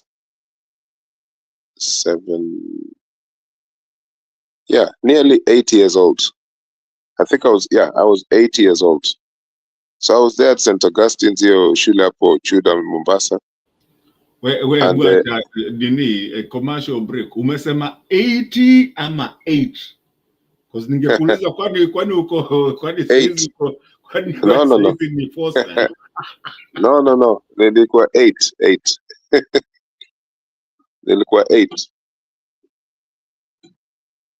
Unasikia? Yes, nakusikia baba. Ukisikia nimenyamaza ni ile tu. So hapo hivyo Kenyatta alistop hapo nini hapo Chuda hapo karibu na place inaitwa Fahari, and he came to St. Augustine's. Alitembelea hiyo area. I remember as kids we were lined up, and he came with kina Mohamed Jahazi, Sharif Nasir. I used to read the politics even of that time. as a child. And I didn't see Kenyatta as a person who was so obsessed with his power at that time, right? Maybe the politics of his government, he was obsessed with his powers, gee, what. But, you know, this guy, Ruto, kuna kitu namsumbua. He's constantly traveling to prove that he's the person in power. Who wants to know? Koome gave him that. He's there. So Kenyatta himself, he was ruling, you know, I use the word ruling because that's what it was in the constitution at the time. It was just a totalitarian. But here we have a dispensation of so-called democracy, and this person is a totalitarian, Ruto. You know, mpaka, you know, provincial administration wanamwogopa kwa kweli, because yeye ndiye amecapture hizo nini za states zote. Mtu ambaye anaweza kucapture mpaka siasa, political. You know, Kenyatta used to target individuals, but this guy can capture institutions. I mean, he captured the whole parliament. Paka, they literally kicked out the deputy president. I mean, Daniel Arap Moi did the same thing in a way, but it wasn't as nasty as William Ruto. You know, when Moi removed Josephat Njuguna Karanja as a vice president in, I think it was 1988 or something like that. Someone he just plucked from foreign service, from university. Dr. Karanja was doing very well in academia, and he brought him in as vice president. Karanja just felt too powerful. Anyway, nisiseme story nyingi kwa sababu watu wataanza kunivamia hapa. Hii si channel ya kuongea mastori. But those things you have to compare them with now. Sema tuko wawili, you know, na watu wanasikiza. Sema bwana. These things, you know, the problem with us, Mr. Alien, I'm sorry. And this is something that even someone brought up to me and other people. And it's not just someone, a couple of people. And it also me, I mean, that your point, I've come to realize that there's so many things in Kenya that people know and really do not want to talk about. And yeah, to speak about, yes. Yes. Like it's a taboo that people do not want to talk about. Yes, and that is our total failure. We're afraid. Exactly. So for me, I've decided this year, I will say what I have to say. I will educate you I have to educate for what I know and what I don't know. For them, whatever they have, please give me too. I also want to be educated. I'm not a know-it-all.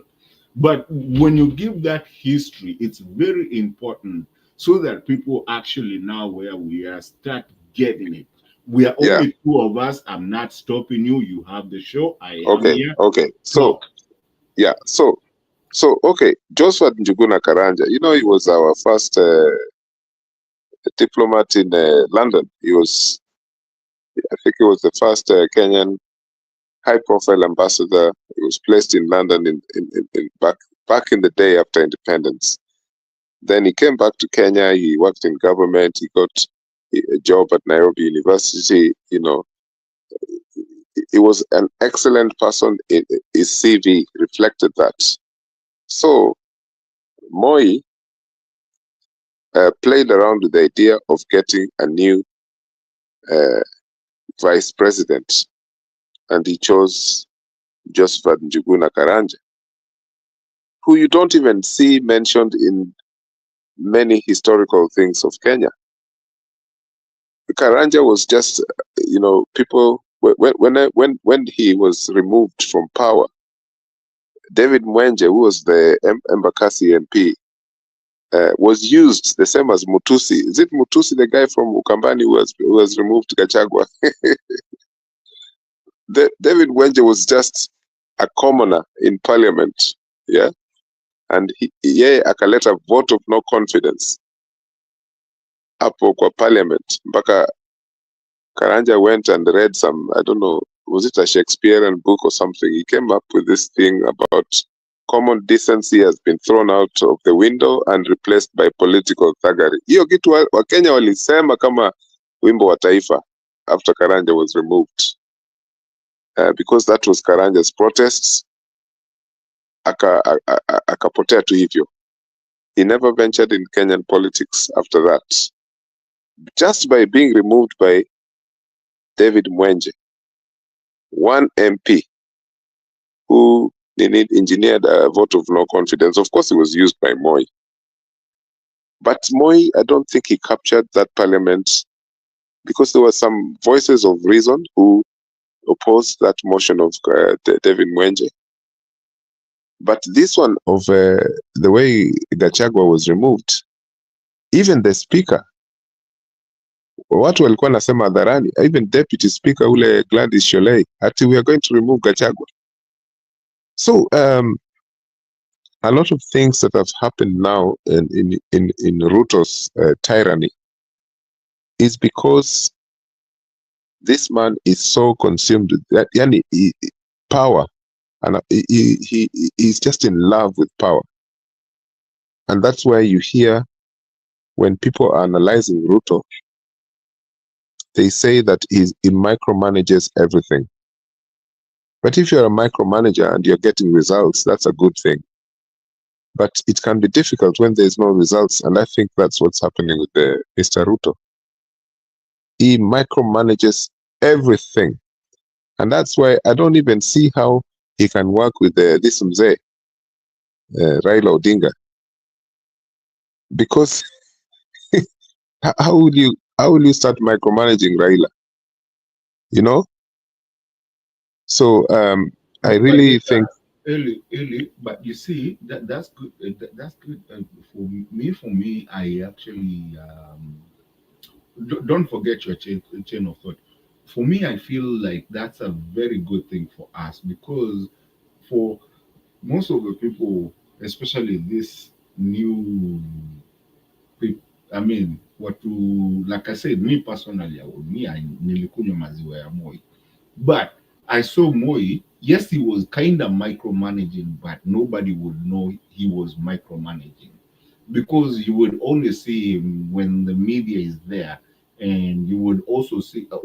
I mean, like some of us who are kids who would even we would get out of the classes because Mo is passing by. And by the way, he wasn't coming to this at the Kwasoko, in the marketplaces. The guy will just be passing by, and probably sometimes he will just pass. And you guys have been singing there with the banderas and everything, with your flags, Makweke, Amoi, something, whatever song we were singing the time. And he probably wouldn't stop unless he sees so many people. And then he would just stop, get out real quick, give the teachers some money and say, Nendo nunulia watoto yangu, whatever. You've been given something. Sometimes we wouldn't even get that thing. We'll go back to class. And then it's over and it's gone and it's gone. The only thing you would see him is in the news, Mtukufu Rais, alikuwa, whatever. But do you want just to support your thing? That's why I came from that angle. But when you say he's not understanding what he is on, don't you think there's a point that he's not getting that he's dealing with a community or a generation, not even a generation. I've seen a very old lady in TikTok. Old guys are coming in TikTok and they are there. Even those TikTok where somebody just stays there by themselves and saying tap tap tap tap and things like that. People who actually the news they don't even watch it from that Mtukufu, KBC. I don't know what they don't. I don't even believe there's anyone that watches KBC anymore. I don't even know how it's sustaining itself. Don't you think that he's coming out from a place where he's known wherever he is and whatever he's doing, and he's bad and good and ugly? All of them are seeing it all the times. Even it's disclosed that we don't I mean, it's getting close that we don't have a drone somewhere seeing him when he's changing his boxes and something. With this new generation, that there's nothing you can hide. All the good, bad, and evil you're doing and ugly, everybody is seeing it. The whole world is seeing it. I was about to play you something of kids here singing about that Mandela thing. So my question to you, as a politician in this generation today, and it's not just Generation Z, is everyone, to even our parents are getting even into TikTok and they're watching this thing. Me, I know my mom told me, me, I watch YouTube, I watch TikTok. She even asked me how to get into TikTok to start seeing exactly what is happening in our country. Don't you think this guy is playing with something that there's nowhere to hide? And that's why he's having a big problem trying to use the old clock to give us the new time of today.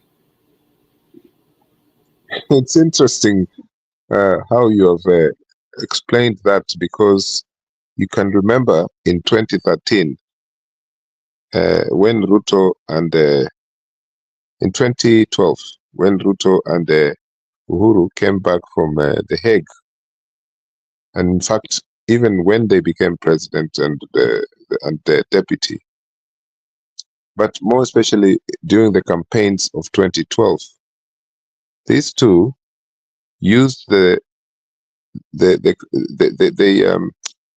triggered a campaign called what was it? Analog versus no, that was the Hague versus whatever. No. Oh no. Yes, Yeah, yes. Analog versus PO Box, but then they also had the Hague versus whatever. So they were running on two. Yeah, but there was a thing versus analog. What was there was a theory which Ruto and Uhuru used to say that Kina Raila, they were the old brigade, which is the analog brigade, and then digital. Yes. Kina Ruto and Ruto and Uhuru Kenyatta were the digital brigade versus the analog. Hiyo ya Kina Raila ilikuwa analog. Oh yeah, you're right. Si unakumbuka? Yes, that's where I came the laptops now. Hiyo story ya laptops, sijui tutapatia shule, kila shule watakuwa sijui 100 laptops. People were excited, very excited. In fact, they thought, wow, this is going to happen. And it was one of the biggest, it was a lie of the century. And I put Uhuru Kenyatta in that. Lakini there's that video where when Ruto was saying those things in front of Uhuru Kenyatta, one of their campaign tours, and Uhuru looked at that video. I'll share it here one day. Are you talking about the video of the dams in 6 months? Yeah, in 6 months, stadiums, laptops. No, not stadiums, stadia. That's the day I realized that the plural of stadium is stadia.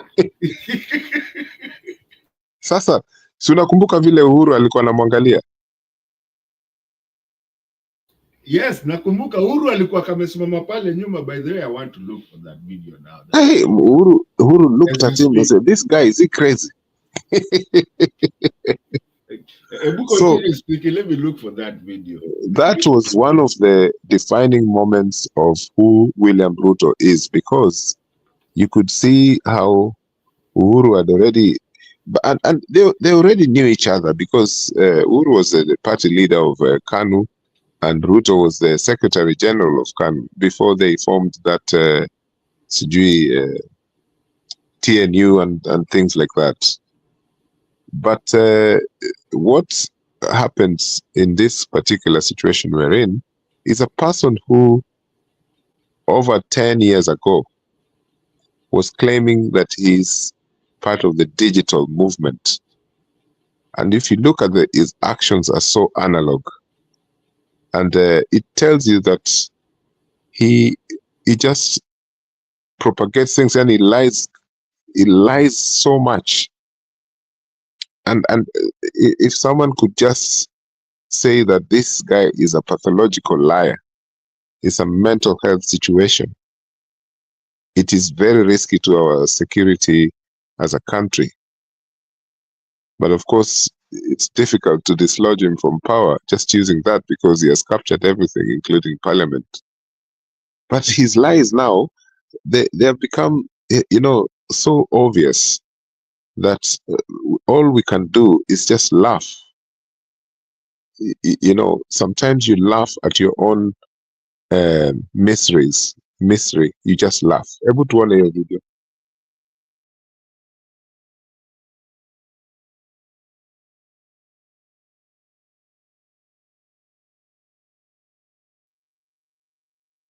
Hakuna sound.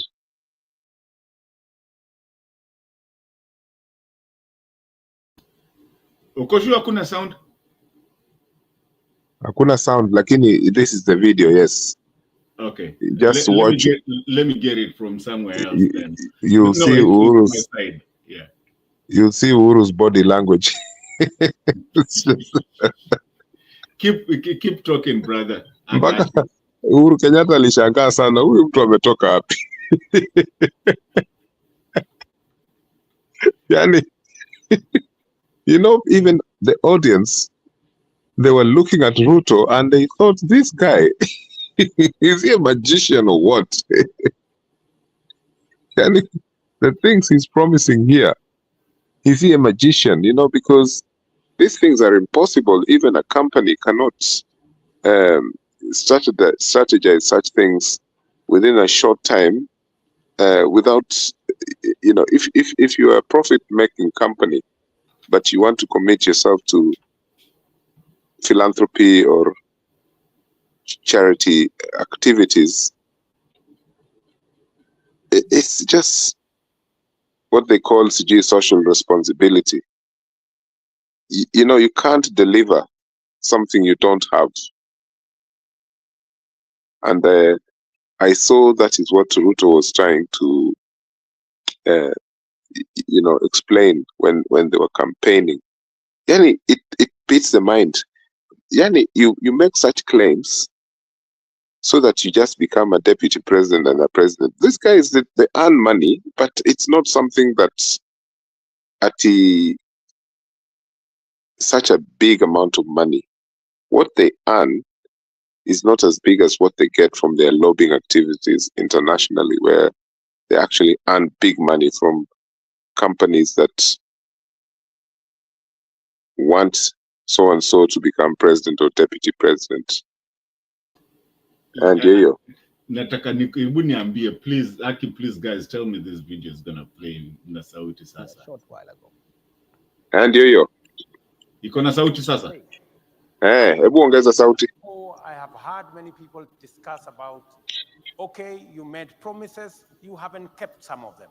As we talk today, in 6 months' time, the stadium in Wote will be complete. In 3 months' time, the stadium in Chuka will be complete. In 3 months' time, the stadium in Moyale will be complete. In 6 months' time, the stadium in Kamarin in West Pokot, which is historic, will be complete. In months, the stadium in Eldoret will be complete. Amechanganikiwa. In Nyeri, the president gave the title. There was a challenge of title. Now we have a title, and now the program has been Hata najikuna mkono. In Kiambu, in another 3-4 months, the stadium will be complete. We have challenges. We have a small challenge in Mombasa. Ameanza hata kujikuna mguu. Of ownership of the land. Huyu jamaa anasema nini? The contracts and everything has been signed for, including the tartan for the road. Hata angalii watu. Ameangalia chini. We have a small challenge again in Kisumu because the county government has the dumping site, which is next to the stadium, and international requirements dictate that you cannot have a dumping site side by side with a stadium. As soon as that is relocated, that process. Uhuru amechoka, lakini Uhuru is diplomatic. We actually went for 9, just to make it good and to make it better. Hey, you know, Uhuru stood there like a diplomat. I'm not joking.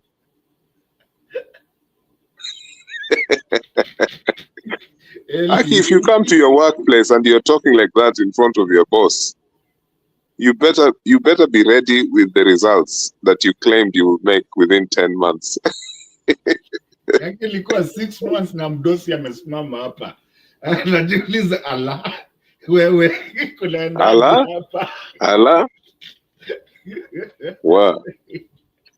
That video is one of the most scandalous, yet most inspiring. And it's a positive vibe. Someone is telling you things that you can't do within 6 months.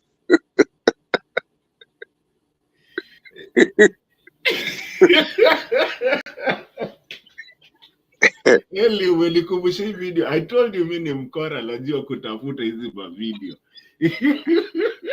You know, I can just imagine if I was Uhuru. I played that video. I remember I played that video so many times during the campaigns, and I was looking at the eye of Ruto and I said, this guy, is he serious? So tell me, was this because when Ruto started that speech there, he was saying that they have been accused of making false promises. So was this second term or first term? I can't remember. I thought it was first term. No, that was the second term. That was, I think, I stand corrected, but I remember that was just as they were starting their second term. 2017. They were actually campaigning for their second term. So how come they have like TNA colors there? Like I said, I stand corrected, but I think... Yeah, but I heard him talking there as if it was second term, which like I wasn't too sure, you know. I thought it was first term anyway. But he started by saying that they're being accused of making false promises. Exactly. Yeah. So they wouldn't have been so that must have been that second term, and people in the comment section can correct us, because then he wouldn't have been saying that they are being accused, because you can accuse people who are not in office. So yes, exactly. So that confirms my thing, because then it must have been the second term. You know, that video, if only the mainstream media and people, influencers in social media, TikTok and whatever, Instagram, they could just replay that video. That's enough to angusha this guy. You know, because you can see, yani, this guy made so many promises in 5 minutes. Yeah. I mean, 5 minutes. I mean, it was the whole thing. Why did this guy be called by his boss Tangatanga? Ile kijana ya Tangatanga akikuja hapa. I mean, just think about it. If your boss is calling you Tangatanga, I mean. Or was that the incident at the airport when Uhuru Kenyatta was leaving Siji to the Hague? Akamwambia wacha kurandaranda huku na huku. No, he said that in somewhere in Eastlands. He was somewhere in, I think he was in Kayole. That's when he said, na unajua hii kijana ya kutangatanga ikipita hapa mumuambie yeye napenda kutangatanga. Yeah, but there was a time when Uhuru was going to the Hague, and then it was the Hague. Yes. And the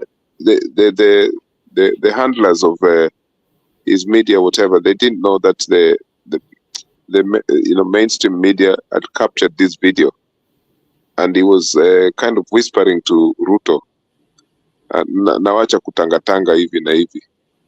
It was, I think, Al-Shabaab had just attacked Kenya. It was either Dusit or Westgate, something like that.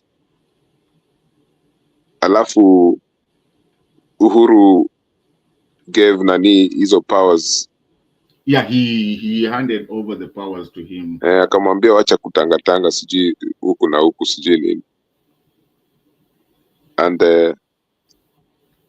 then I think that time they were calling this Ruto's brigade.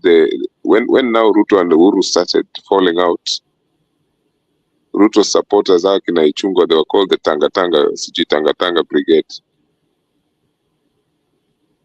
You know? Yeah. But that video, you see, one of the things I miss about President Daniel Arap Moi is that sense of discipline in governance and directing the country. He was a dictator, ruthless, but more so because the people who were, who were controlling, the people who were in charge of pressing the buttons during Moi's dictatorship, they were ruthless people. We agree with all that. They were bad people. But the things that we see now, most of them would never have happened during Moi's time. Because Moi alikuwa mwalimu, yeye mkulima, yeye ndio kila kitu. Yeye ndio number one, mwalimu number one, mkulima number one, mpishi number one. So haungepata watu kama hao wengine hapa hivi wanakuambia ati wanajua kushinda Moi. It was a dictatorship, yes. But that discipline was such that if someone was to abuse power, it was mainly Moi and a few others, just a few others. This one that we're in, there are so many people abusing power. And I think that's now the directions Kenyans are going to take to stop these politicians who have abused power since the new constitution was, was approved by the National Assembly, and effectively it's the constitution that we're using now. I think Kenyans, I'm trying to be positive now before I call it a day for myself, but I think that Kenyans will practically disown many politicians if the elections were called at short notice, which Ruto, if the constitution there has something that makes that possible. It doesn't have to be in 2027. And I think that so many politicians, you saw what happened to Ichungwa yesterday. They just did not want to hear Ichungwa speaking. Kabisa. And that was one of the politicians who was so popular in his constituency about 5-10 years ago. It wasn't even Ishungwa alone. I mean, there was a couple of them. Nobody wanted to hear them at all. Yes. So hey, lakini unfortunately huko kwetu Nyanza, sisi tuko na shida bana. Kuna watu hapo watarudi, they'll still be in power. Look at bana, you see someone like Oburu Odinga, whether he loses in nominations in an election, he still gets back into power. And then we have some politicians in the same kind of category. Yani, this is a problem we have in Nyanza. It's a big problem, which I hope that in 2027, people can just wake up and say, no, we have to change this. Because me, I'm more interested in how our counties change, for the better. But hey, Nyanza. You know what, Mr. Eli? I honestly, and tumesema leo tunasema ukweli. By the way, I have always, not always, since my former mentor decided to go his own rogue way, Because me, I've been a Raila guy since I knew politics. I mean, not since I knew politics, because I grew up in politics, but since I became of mature or sober mind. The moment he went against this, here's what I normally say, Mr. Eli. Raila was okay, even after whatever aliibiwa. Now, when Kenyans walianza mara ya kwanza, when they started the fast and they started doing this bunge la mwananchi, remember they went and got him and they put him where? Jivanji, and they told him, sit here. At that point is when they told him, where? We need you. And that's the first maandamano. That's how he was born, from Jivanji, bunge la mwananchi. We were very excited that now we're not going to let ourselves be just taken for fools as Kenyans. But then at the later part of it, he started with, oh, let's have a national dialogue.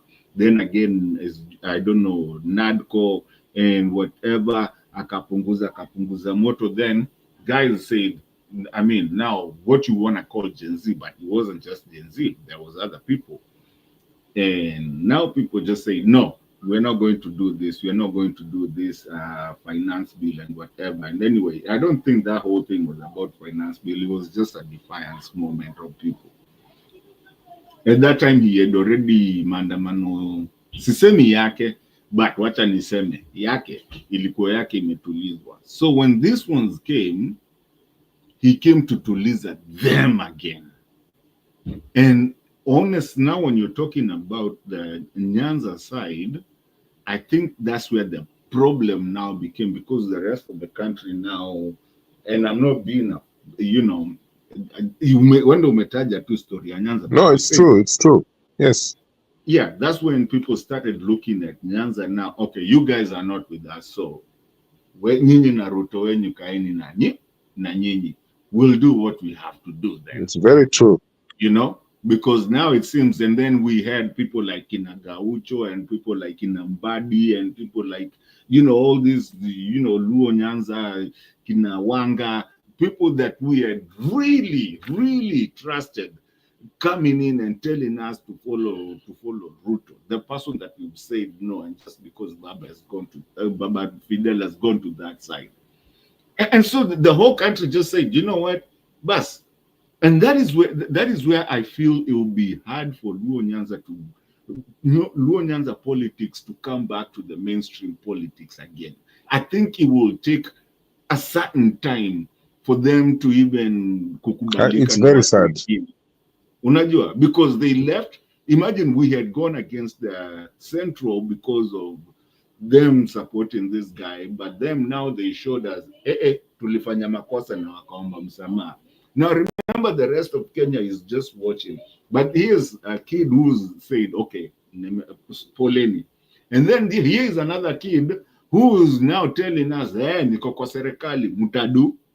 Now, what do you think what the rest of the Kenyan people are thinking? And we said, let's say it is today.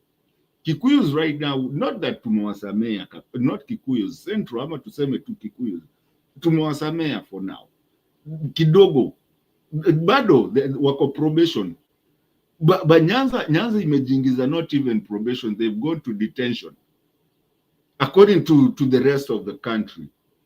And the Calais now, even them, they are probation with Kikuyus. So Nyanza is remaining alone. Huko wako peke yake. They don't even know if they are with Ruto. They are saying, no, we are not with Ruto. They don't know. At least that even Calais say, we are okay, sir, tuko kwa Ruto, ama si hatutaki. So Nyanza is the most confused when you look at the geographical, political part of Kenya. Nyanza is the most confused people in that country. I'm sorry to say.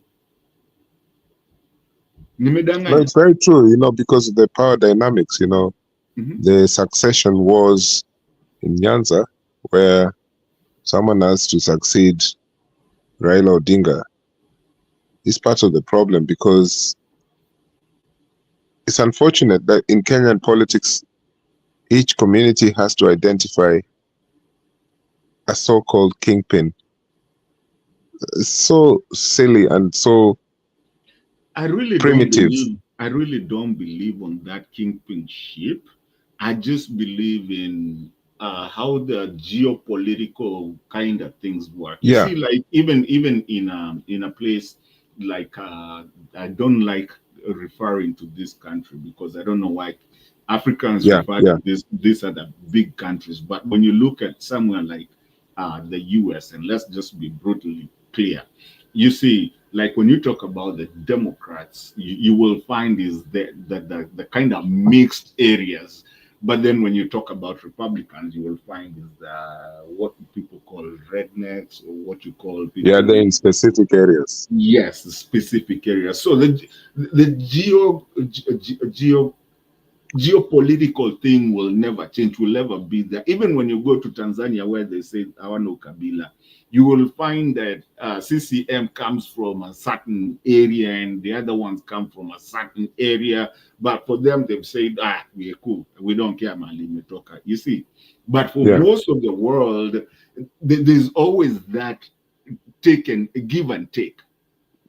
True? yeah, yeah. So, Yes, there is. But for us, the kinship thing, the kingpin, kingpin, hiyo kitu ni mbaya sana, sababu hata huyo jamaa mnamuita kingpin wa this or that county, that person is not elected to be a kingpin.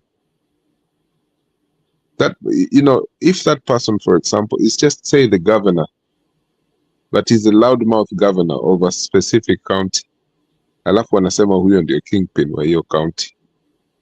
Unaona, kuna wakati Sonko, huyu Gideon Mbuvi alikuwa anataka kuwa the voice of Nairobi, but of course Nairobi has its owners, and then he tried Mombasa, but because of a corruption case they couldn't allow him.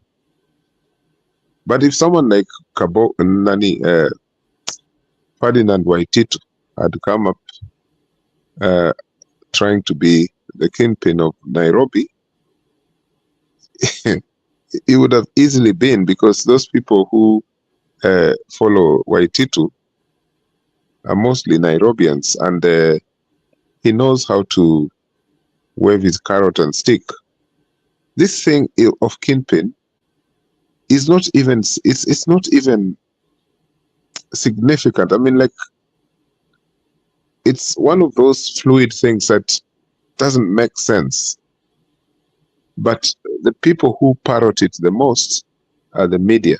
Wanasema huyu ndio kingpin wa hii place. Alafu, once the media has carried that story, in fact, I think they get paid to write such stories, Alafu, sisi tunafuata tu hivyo, tunasema sasa huyu ndio sauti ya mkoa wa Pwani. 100%, my brother, because I've also looked at where this kingpinship comes from. And I remember one day, I can't say who it is. I remember one day seeing someone pay a journalist. Na mtu asinianike mali, lakini anika nitasema I say that under the influence of something. Sita kubali. But yes, I'm just playing. But I remember someone giving someone money and telling them, go write this. And it's someone I know, and it's also a journalist that I know, go write this one this way. And that's why that goes back to what I was saying. Right now, nobody is following those guys. And that's why they're losing even viewership, because what they're trying to propagate is not what people are buying. So now they're ending up to actually follow the people on these other platforms, and people who, because nowadays they can lie to us, because by the time they're trying to go put news out there that they've taken their pictures in a certain angle to show that Ruto was there with a lot of people, another politician, and they've been paid to show, and they have very good journalists, especially cameramen, who know how to put it in an angle to show that there was so many people. By the time they are doing that, guess what? Some of these channels like this and the ones and our sister channels like this, we already have the real photos from a real phone. So by the time we are putting them there, they have to go report that, lest they are seen as liars. So you see, now it's very hard now for media to propagate that, even that kingship thing.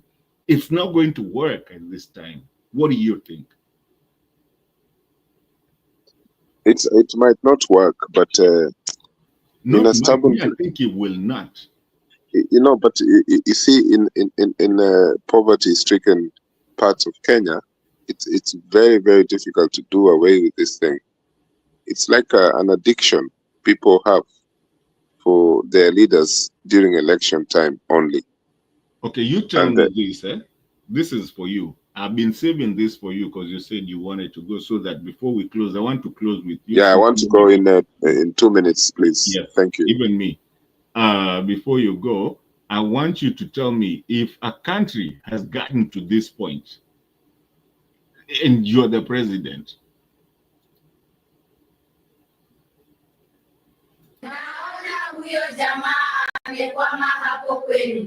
Nyinyi mko na bahati, but we are here to advise you.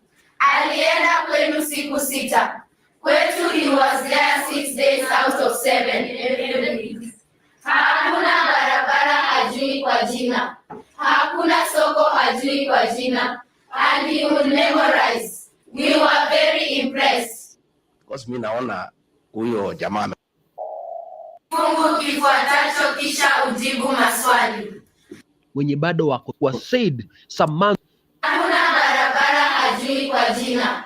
Hakuna soko hajui kwa jina. And he would memorize. We were very impressed. He would mention a road and he would go, Ndiyo barabara itoke Mandera, ikuje Lamu, ikuje Gare, ikuje Elwa, ikuje Kobo, ikuje pale Kotulo, ikuje Tabas, ipitie hapa Wajia, iende Samatan, iteremke Madogashi, ifike Isiolo, iende Nairobi, ili watu wa Northern Kenya wanaopiga kura wakae kama Wakenya wengine. Hurra! Tambua sajili katika kifungu hiki, huku ukitoa ithibati. Kwa hivyo sajili yenyewe ni gani? Sajili ya siasa. Thibitisha wanaopiga kura. Haya, soma swali la pili. Fafanua sifa zozote 8 za sajili uliotambua. Sifa ya kwanza, msamiati maalum. Thibitisha wanaopiga kura. Sifa ya pili, maelezo mafupi. Thibitisha hakuna barabara hajui. Sifa ya tatu, maelezo marefu. Thibitisha naona. Sifa ya 4, kuchanganya ndimi. Ithibati mko na bahati, but we are here to advise you. Sifa nyingine, kuhamisha msimbo. Ithibati and you will memorize. We are very impressed. Sawa sawa.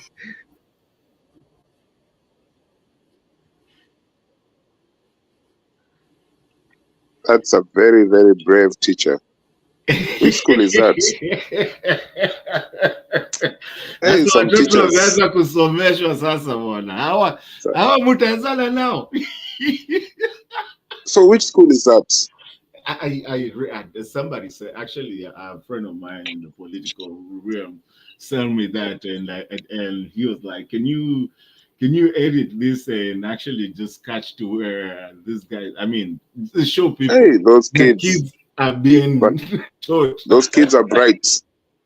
Those kids are bright, and we should have more things. That's actually part of the revolution. Exactly.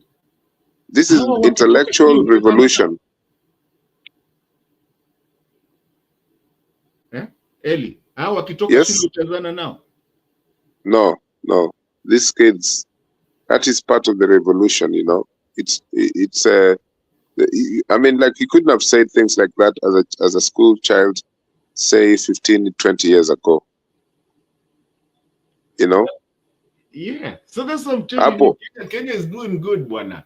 No mwalimu anauliza kabisa, alafu madhibitisho But if you listen to those kids, and you can imagine how much Ruto memorizes things before he goes into a public podium. You know, it's amazing that those kids, they've been taught this, you know, to recite those roads, hizo barabara za Ruto, hizo Mau roads, sijui what.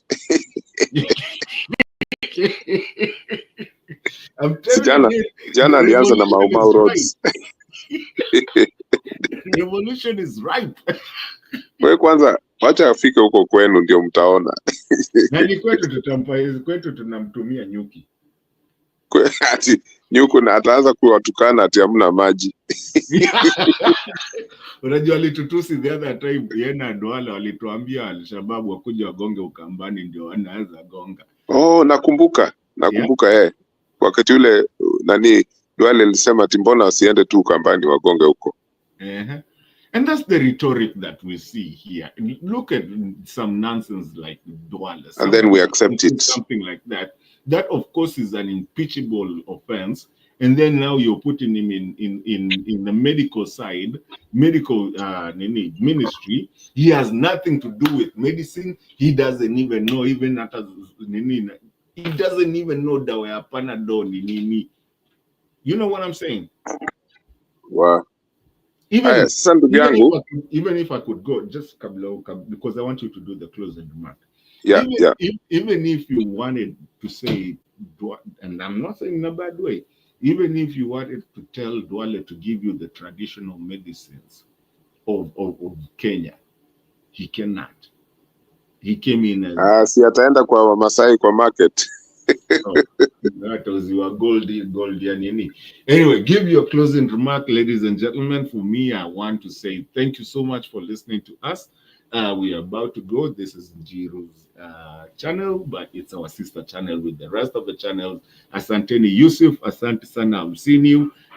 Jiru, umejificha huko hivyo nyuma. Joshua Chasilim, thank you so much. I really do appreciate you guys. Asanteni sana for being with us. Listen, ladies and gentlemen, we always say this. Thank you. Channels, this is where we come and have our conversation, because sometimes we might not end up in the mainstream media, but we can be here and say it as it's supposed to say, because we say if we don't talk, we start fighting. And we don't want to fight. We want to have a conversation. Penya Gakad for God in you. Asante sana for being here with us. And Eli, tufungie channel bwana. So tena nataka kuwapongeza sana wale wameshuhudia hii broadcast ya leo, chat na hapo kwa the studio, thanking the producers of this wonderful platform that they're doing a good job, you know, and no one is paying them to do this. They're not asking for funds. Every time it's voluntary, and it's a space, I regard this as a safe space for Kenyans to reflect on how they want to reshape their country. I think it's a wonderful place for us to continue doing this. And so I thank my brother here who has been moderating, and thank you so much, Kenyan with love, for doing such a wonderful job that you've made us continue with these conversations that we're doing every day.